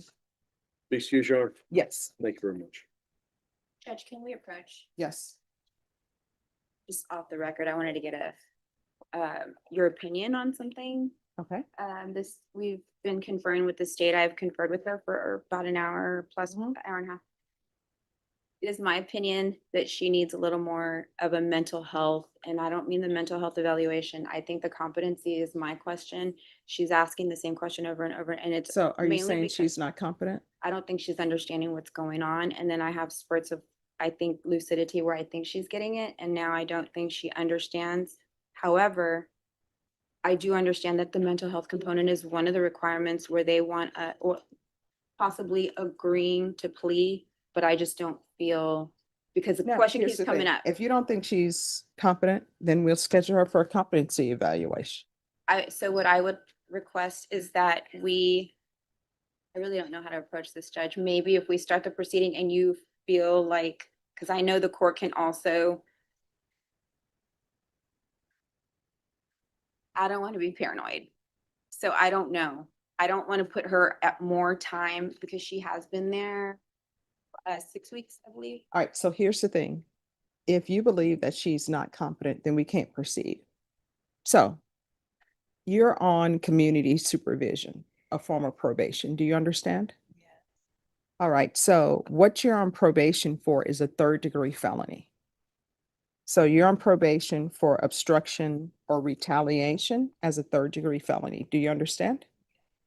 All right, the range of punishment for that is anywhere from 2 to 10 years. And the reason why it's from 2 to 10 years is because you're on deferred adjudication. Do you understand? All right, so if you were to enter into a plea of true to any of the allegations that are in the motion to revoke, then I could find it true. Do you understand? And if I find it true, it doesn't matter if you have worked out an agreement with your counsel in the state, I could still sentence you to 10 years. Do you understand? Okay. All right, just have a seat. We're going to get with you in just a moment. All right, just have a seat. Judge. Naomi Alba. All right, hello. Hello. What's happening with this case? Your Honor, we're on a plea deadline today. I'm requesting a 1-week extension of that plea deadline because of the fact, 2 reasons. Number one, she is on parole right now, and she doesn't have her parole paperwork. It was lost in one of the moves, but I want to be able to contact her pre-revocation officer. And secondly, because of some of the things that she told me today relating to communications with a particular detention officer, I did not see in any of the list of discovery items anything related to that officer. I'm trying to find out if there actually exists. I've talked to the state about this, but I'm trying to find out if there's any other detention officer that might have body camera of an interaction when she was first taken to the South Tower. All right, Ms. Ferguson, recall this for Thursday. Mm-hmm. All right. Thank you, Judge. You're welcome. All right, on Darwin, what is happening with Darwin? I've confirmed with the state judge and my client. Don't want to overpromise and underdeliver. And I don't know how much time the court would consider. He thinks he can come up with at least about $10,000 in about 6 weeks, 8 weeks. I don't know. Oh, just one moment. Yes, Judge.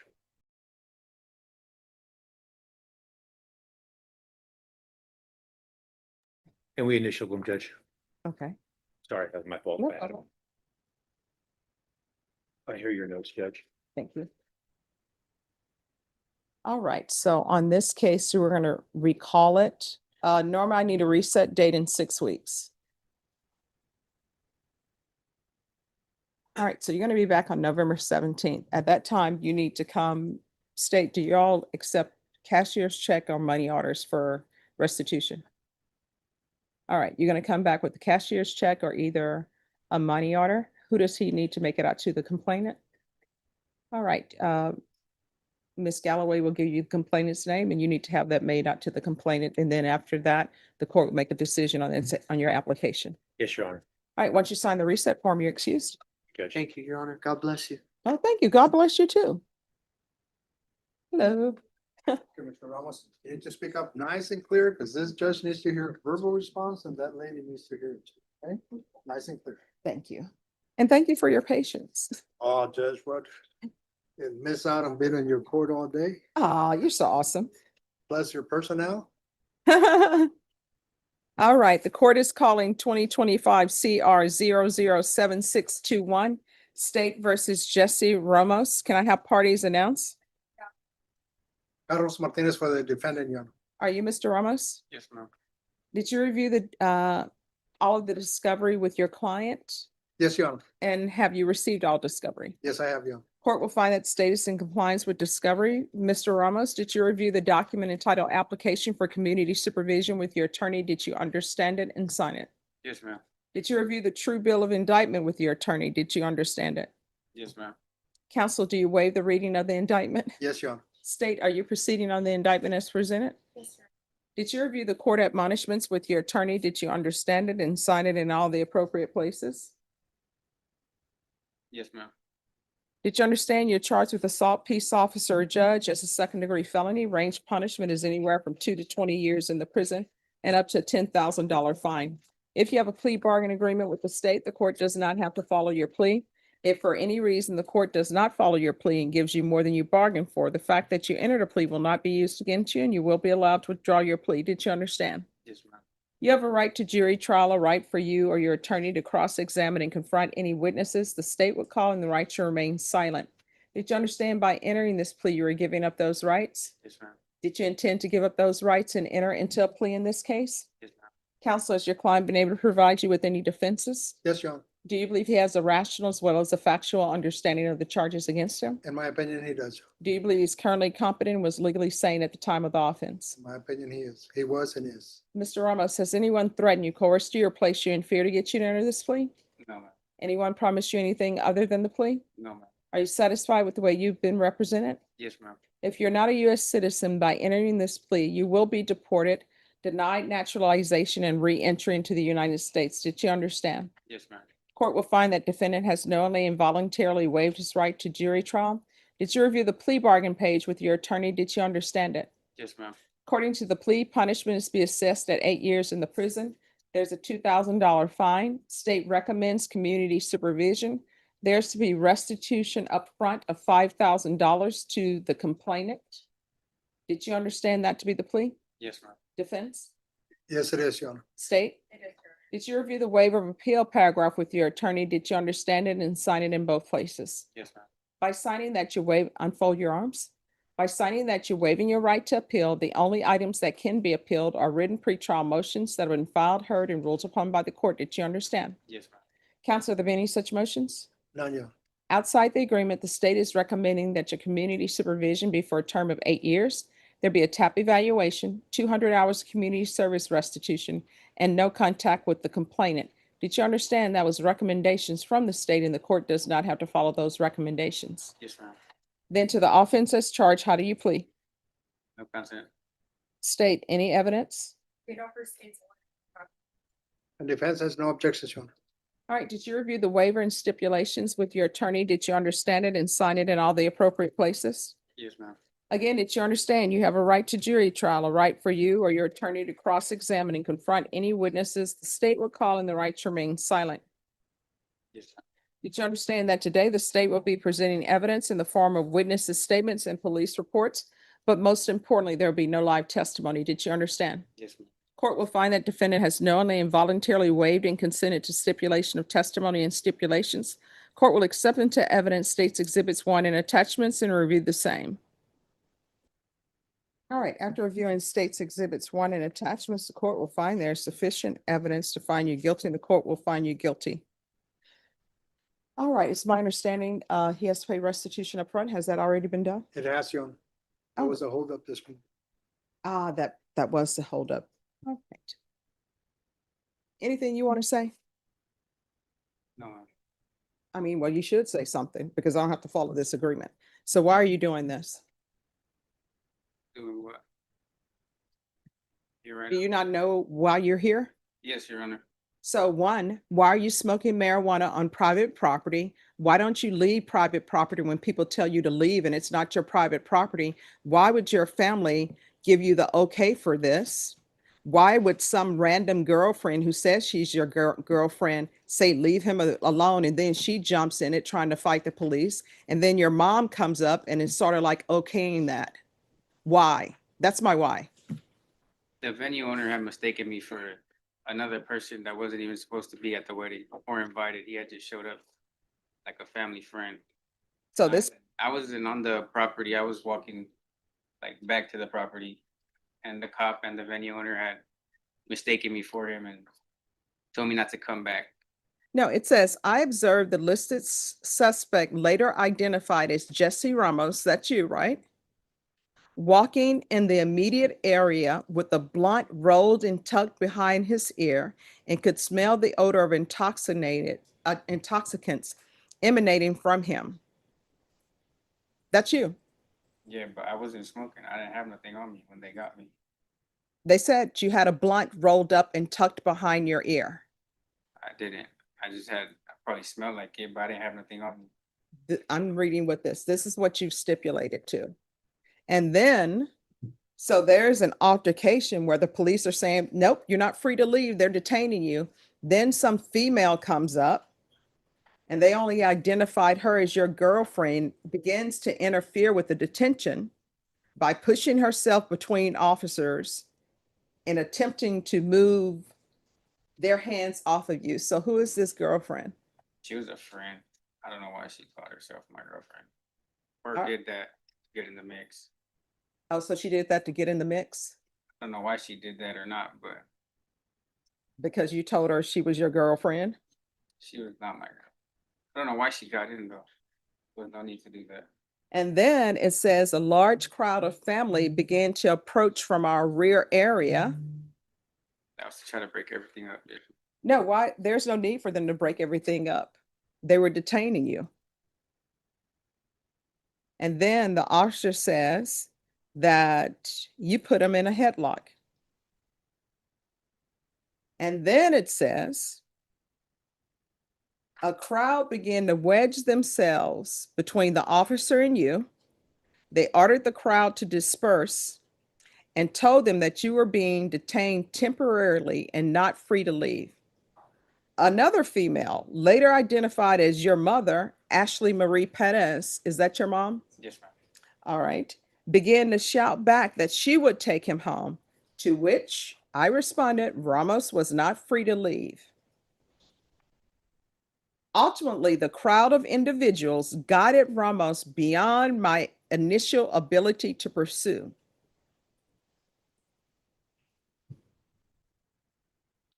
So that's what I'm talking about. Why are you doing this? And how old are you? I just turned 21 in July. You just turned 21 and your mom is allowing you to smoke marijuana and have blunts. How far did you go in school? To sophomore year. Sophomore of high school? Yes, ma'am. And your mom is allowing you to smoke marijuana, be out here at this hour. That was her wedding night. And your mom is allowing you to be out here at this hour smoking marijuana and allowing you not to graduate from high school. That's what's wrong with society today. Part of what's wrong with it. Everybody's trying to be somebody's friend instead of being a parent. Why would your mom allow you to be smoking marijuana? Are you going to say everybody at your mom's wedding venue was smoking marijuana? Your mom, I think that's your mom. She's shaking your head and said nobody was doing marijuana at her venue, I guess, except for you. Off the property, yes, ma'am. So your mom is allowing you to smoke marijuana. Your mom allowed you to drop out of high school at 10th grade. So do you have a full-time job? As of right now, yes, ma'am. Did you have a full-time job then? In high school, I was working, yes, ma'am. That's the reason why I stopped going. I don't know why parents are allowing this. So where do you work? Right now, Taco Cabana, and then I work in have a spot in the company. It's out of town. What is that? It's my cousin's. He has a LLCs and businesses. I don't know what that is, Council. I think it is putting those signs for the weekends and then picking them up by Sunday afternoon or late afternoon. We Something like like do that. remodeling. And plus remodel and stuff. So have you learned something from this? Yes, ma'am. What have you learned? Not to ever do this again. Put my hands on an officer, get in an altercation. And let's see how much you've learned. When I drug test you today, what are the results going to be? Because that'll show me if you learned something. From probably dirty from like the past month because it takes a while to get out of your system. No, it's this happened on or about November 16, 2024. And if you learned something from that night, you still wouldn't be doing drugs. So are you telling me this is some new form of marijuana that stays in your system like close to a year? No, he meant to say that he probably smoked like a month ago. Yeah. So he didn't learn anything from this because a month ago, we're in October. So a month ago, it to put us in September of 2025. So you have learned nothing. Who do you live with? My tia. All right. So what, your mom put you out or did your mom's new husband put you out? No, ma'am. I moved over there because it's closer towards the city. She stays more like far west side, Helotes area. I don't know if he's going to do well on probation. And let me just tell you why. I don't think he's learned anything from that night. He's still doing marijuana. I'm going to follow your agreement. I'm just telling you the tea leaves are saying that he's not going to do well. And his mom is not helping because everybody wants to be everybody's best friend. I don't know what happened. I don't know what's happening at his tia's house. I don't know, is your Tia allowing you to do drugs at her house? No, Then where are you doing drugs? 2.5 free time. And where would this be? 3 hours during the day I have to myself when I get away from people. Yeah, but where are you when you're doing drugs? Outside. See? He needs structure. He doesn't have it. I can't give him structure other than tightening up his conditions of probation, but I don't know if he's gonna do well on probation. We've discussed that, Judge, in my office and the days that we've been in court, and he assures us that he's gonna stay away from marijuana, because I told him you can't be doing marijuana or any I other can't kind of. mess up, yeah. I made that abundantly clear, Judge. Oh, I'm so sorry. I don't have his, this is the wrong, trial court certification. Okay. So I need the other one from over there. Okay. We'll get it, Judge. Okay, all right. Oh, you can go ahead and get it. Thank you. All right, probation, this is what I'm gonna do. Sentence him to 8 years in the prison, suspended and probated for 8 years. There's a $2,000 fine. That will be probated. Do you have any children? No, ma'am. Okay, that's a good thing. You're not ready. There's gonna be regular reporting by Zoom or in person, regular random UAs, tests for levels, field visits 1 time per month until further notice. There's to be no contact with Ethan Durand. 200 hours of community service restitution. Those hours will be deemed satisfied if he obtains his GED or some type of trade school certification. The court will note that the restitution has been paid in full. Judge, there was, Oh, there's some more restitution. well, we left it that if there was less, it was okay, and but if it was happened to be more, that the victim would document with probation, and my client is willing to agree that if there was something else that he could pay it, Judge. All right. Can I have a restitution hearing in 30 days, please?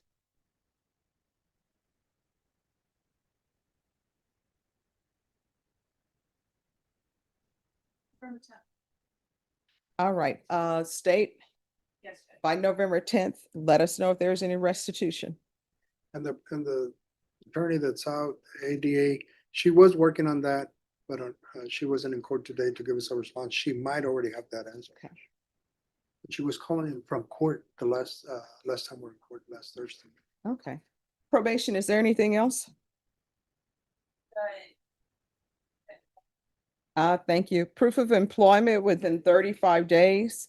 No employment as a home health care provider or with minors. And there's to be no residing with minors.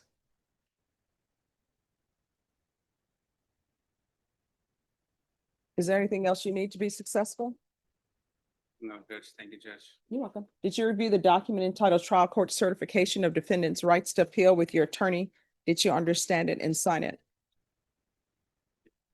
Because this is a plea bargain agreement, because I followed your plea bargain agreement, and because you waive your right to appeal, you do not have the court's permission to appeal. Because this is a felony conviction, you're not allowed to own or possess any weapons or ammunition. If you have a question of what a weapon or ammunition is, you'll need to speak to an attorney. Do you understand? Yes, ma'am. All right, we can go off the record. Here's the thing. I hope you do well on probation, because if you do not, you're looking at potentially 8 years in the prison. Do you understand? Yes, ma'am. So if you're trying to make a decision, is this something I should do or not? If it's going to result in you having a motion to revoke, don't do it. If you think, oh, well, maybe, or maybe they'll catch me, maybe they won't catch me doing this, don't do it. Because your attorney will tell you, I take no pleasure in sending anyone to prison, but if it's warranted, I will. You understand? Yes, ma'am. Now, I don't know what's happening with your mom. I don't know why your mom allowed you to drop out at 10th grade. I don't know why your mom allows you to smoke marijuana at her wedding. I don't know what's going on in your household, but obviously you're going to have to be your best friend. And as your own best friend, you're supposed to want what's best for you. And what's best for you is to complete this probation and stop using marijuana because you don't know what's in it. And it's going to result in your being revoked. You understand? Yes, ma'am. All right, good luck to you. Thanks, Can I be Ken. excused, Your Honor? Yes, good seeing you. Yes, same here. Thank you. You're welcome. You're just here for the entire day with us. Yes, Judge, I missed you that much that. You're gonna start charging me rent. Court is calling 2025 CR 004501 State versus Ruben Renteria Jr. Could I have parties announced? Mark Lipper fence. And are you Ruben Renteria? Yes, Your Honor. Counsel, have you received all discovery? Did you review it with your client? We have, Judge. Court will find that state is in compliance with discovery. Mr. Renteria, did you review the document entitled Application for Deferred Adjudication with your attorney? Did you understand it? I have, yes, Your Honor. Did you review the true bill of indictment with your attorney? Did you understand it? Yes, Your Honor. Counsel, do you waive the reading of the indictment? We do, Judge. State, are you proceeding on the indictment as presented? Yes, Your Honor. Did you review the court admonishments with your attorney? Did you understand it and sign it in all the appropriate places? Yes, Your Honor. Did you understand you're charged with unlawfully carrying a weapon in prohibited places as a third-degree felony? Range of punishment is anywhere from 2 to 10 years in the prison and up to a $10,000 fine. If you have a plea with the state, the court does not have to follow your plea. If for any reason the court does not follow your plea and gives you more than you bargained for, the fact that you entered a plea will not be used against you and you will be allowed to withdraw your plea. Did you understand? Yes, ma'am. You have a right to jury trial, a right for you or your attorney to cross-examine and confront any witnesses. The state would call in the right to remain silent. By entering into this plea, you're giving up those rights. Did you intend to give up those rights and enter into a plea in this case? Yes, Your Honor. Did you understand that the court were to grant your application for deferred adjudication? If any reason your deferred adjudication were revoked, the court could find you guilty and sentence you up to 10 years in the prison and up to a $10,000 fine? Yes, ma'am. Counsel, has your client been able to provide you with any defenses? Yes, Judge. Do you believe he has a rational as well as a factual understanding of the charges against him? He does, Your Honor. Do you believe he's currently competent, was legally sane at the time of the offense? He is and was. Mr. Renteria, has anyone threatened you, coerced you, or placed you in fear to get you to enter the plea? No, ma'am. Anyone promised you anything other than the plea? No, ma'am. Are you satisfied with the way you've been represented? I am. Did you understand if you're not a U.S. citizen, you will be deported, denied re-entry, and not allowed to naturalize? Yes, ma'am. Court will find that defendant has knowingly and voluntarily waived his right to jury trial. Did you review the plea bargain page with your attorney? Did you understand it? I am. According to the plea, there's a $1,500 fine. State recommends deferred adjudication. This is run concurrently with 2024 CR 2438. And there's to be restitution for drug testing. Did you understand that to be the plea? Yes, ma'am. Defense, is it the Yes, Your plea? Honor. State? Yes, Your Honor. Did you review the waiver of appeal paragraph with your attorney? Did you understand it and sign it in both places? Yes, Your Honor. By signing that you're waiving your right to appeal, the only items that can be appealed are written pretrial motions that have been filed, heard, and ruled upon by the court. Did you understand? Yes, Your Honor. Counsel, have there been any such motions? No, ma'am. Outside the agreement, the state is requesting that your community supervision be for a term of 7 years. There be a TAP evaluation, 200 hours community service restitution, substance abuse treatment facility, no contact with Celeste Blanco Ponce, MRT, and no firearms. Did you understand those are recommendations from the state and the court does not have to follow those recommendations? Yes, ma'am. Then to the offenses charged, how do you plead? No contest. State, any evidence? Yes, Your Honor. State offers states exhibit 1 and all attachments. No objections, Your Honor. Right, did you review the waiver and stipulations with your attorney? Did you understand it? Did you sign it in all the appropriate places? Yes, Your Honor. Again, did you understand you have a right to jury trial, a right for you or your attorney to cross-examine and confront any witnesses? The state would call in the right to remain silent. I do understand. Did you understand that today the state will be presenting evidence in the form of witnesses' statements and police reports? But most importantly, there'll be no live testimony. Did you understand? Yes, Your Honor. Court will find that defendant has knowingly and voluntarily waived and consented to stipulation of testimony and stipulations. Court will accept into evidence states exhibits 1 and attachments and review the same. After reviewing states exhibits 1 and attachments, the court will find there is sufficient evidence to find you guilty. The court will defer finding of guilt as you've applied for deferred adjudication. Are you proceeding with sentencing? Yes, Judge. Anything you wish to say on behalf of your client? No, Judge, I mean, he's had a rough patch with making some really bad decisions. What I will say is this judge is on these last couple of cases, working through it. The best thing I can say for him is that he, I believe, is finally, later than I would have liked, but pulled his head out of his rear.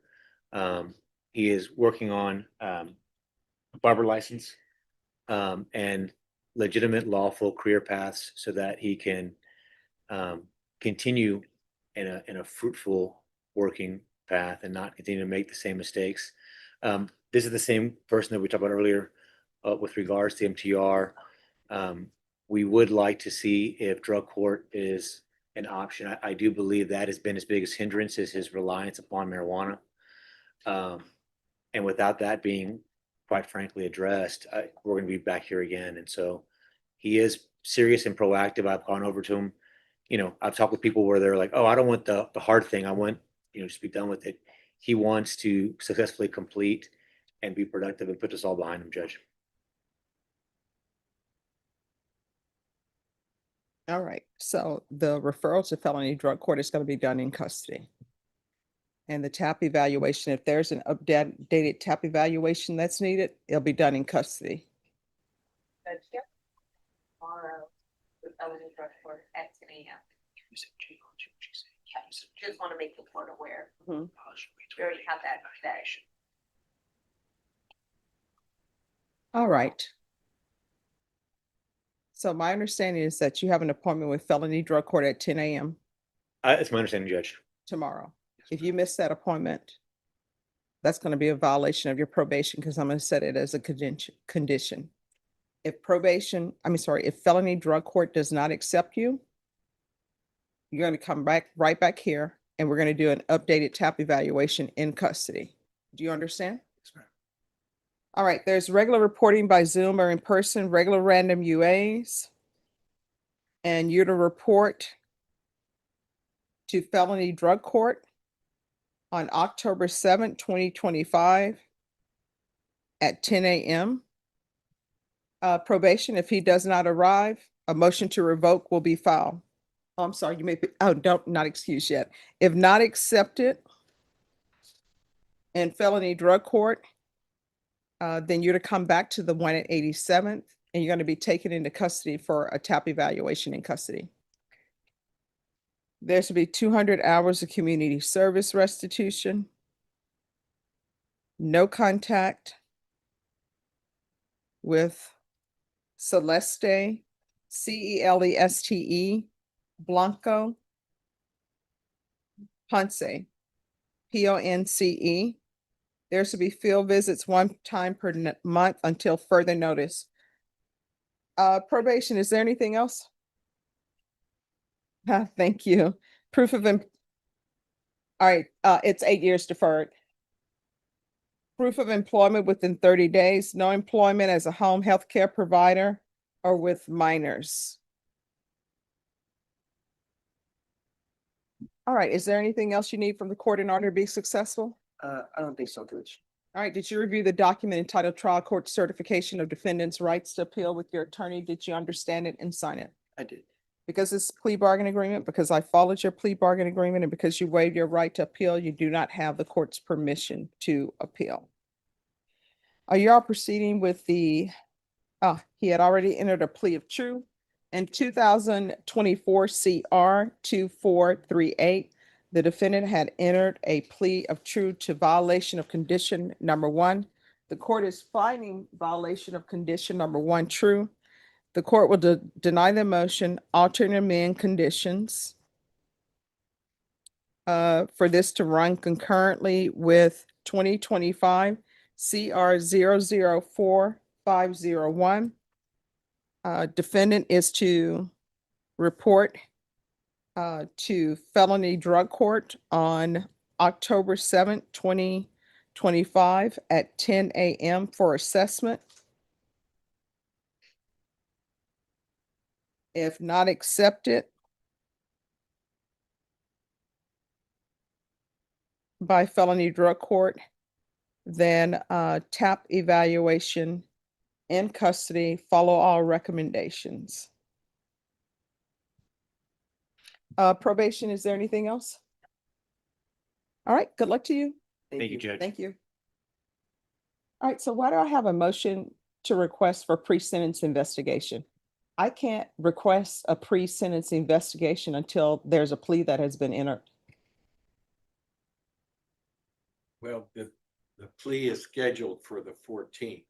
Until the plea is done, I cannot do a pre-sentence investigation report or request one because there's no plea. Handle that. I'll see Okay. you on the 14th. All right, see you then. But And who are you here for? What are you here for?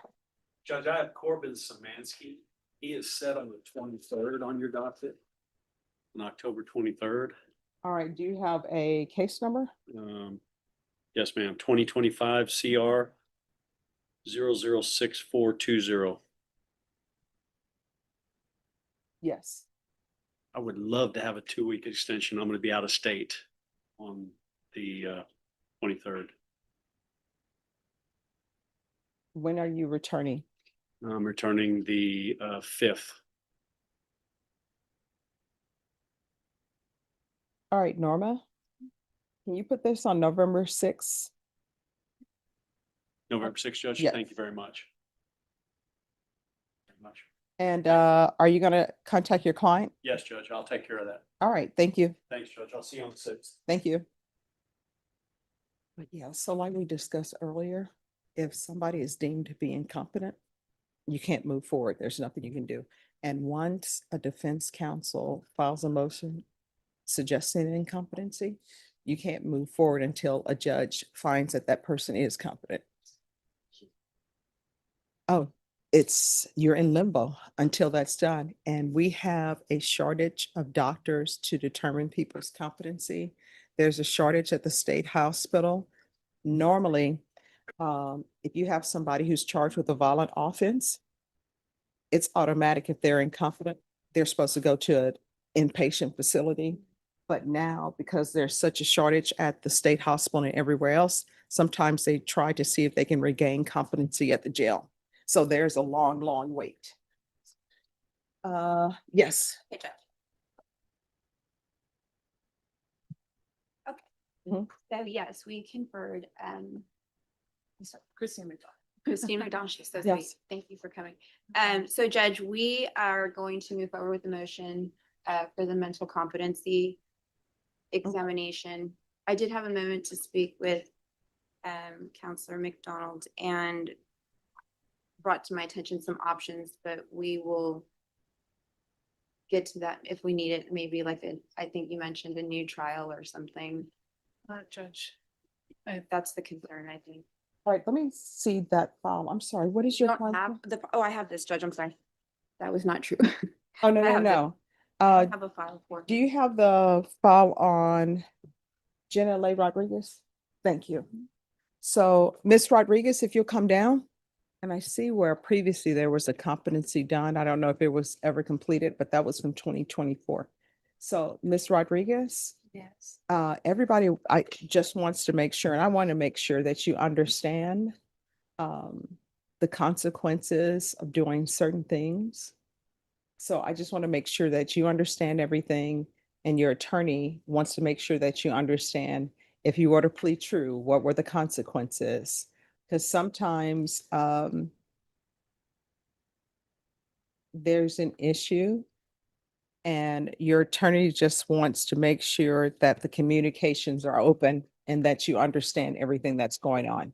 So we're going to bring in, I say we, but your attorney is going to bring in someone else, a doctor, and that doctor will interview you, and that doctor will be able to tell your attorney whether or not you all are communicating where you can understand each other, not be two ships passing. You understand?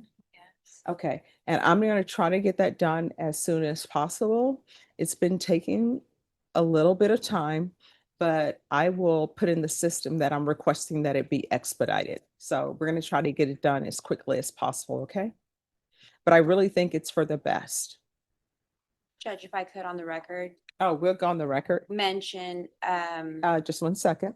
We're on the record in 2024 CR 008-524, State versus Jenna Lay Rodriguez, and for the defense. Teresa Max Vasquez. All right. And Ms. Rodriguez is standing before me, and also Attorney Christine McDonald is here. The court sees where a competency evaluation was previously completed or at least requested on October 1st, 2024. And the evaluation report was received by the court on December 16th, 2024.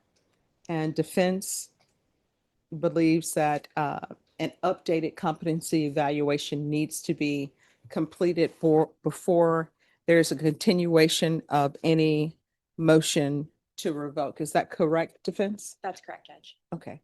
And what the court will do, the court will order that a competency evaluation be completed, and I'll order it expedited. Yes, thank you, Judge. I just want to put on the record, my client has asked several times for a bond. I did confirm with her that I will submit the motion for a bond, and the process and the procedure that is required to go through for obtaining a bond, and what happens in the interim between custody, getting evaluated, and the request for a bond. I did speak with the state. They have some research to do on her history to see if they would entertain a approach as silent or agreement on a bond, but that is where we are today. So I will submit that today, Judge, just to inform. the court. Norma, if you can do let them know I want an expedited competency. And then if we could recall this, if you can give me a 1-month reset. And what I can tell you, Ms. Rodriguez, that 1-month reset is just to make sure the competency evaluation has been completed. If your attorney wants to come back sooner on getting a bond, then the court can always hear things sooner and be brought back sooner. Do you understand? Yes. Okay. Oh, all right. Do you understand? Yeah. All right. Do you have any questions about anything? No. All right. Thank you so much for your patience. Thank you, Judge. You're welcome.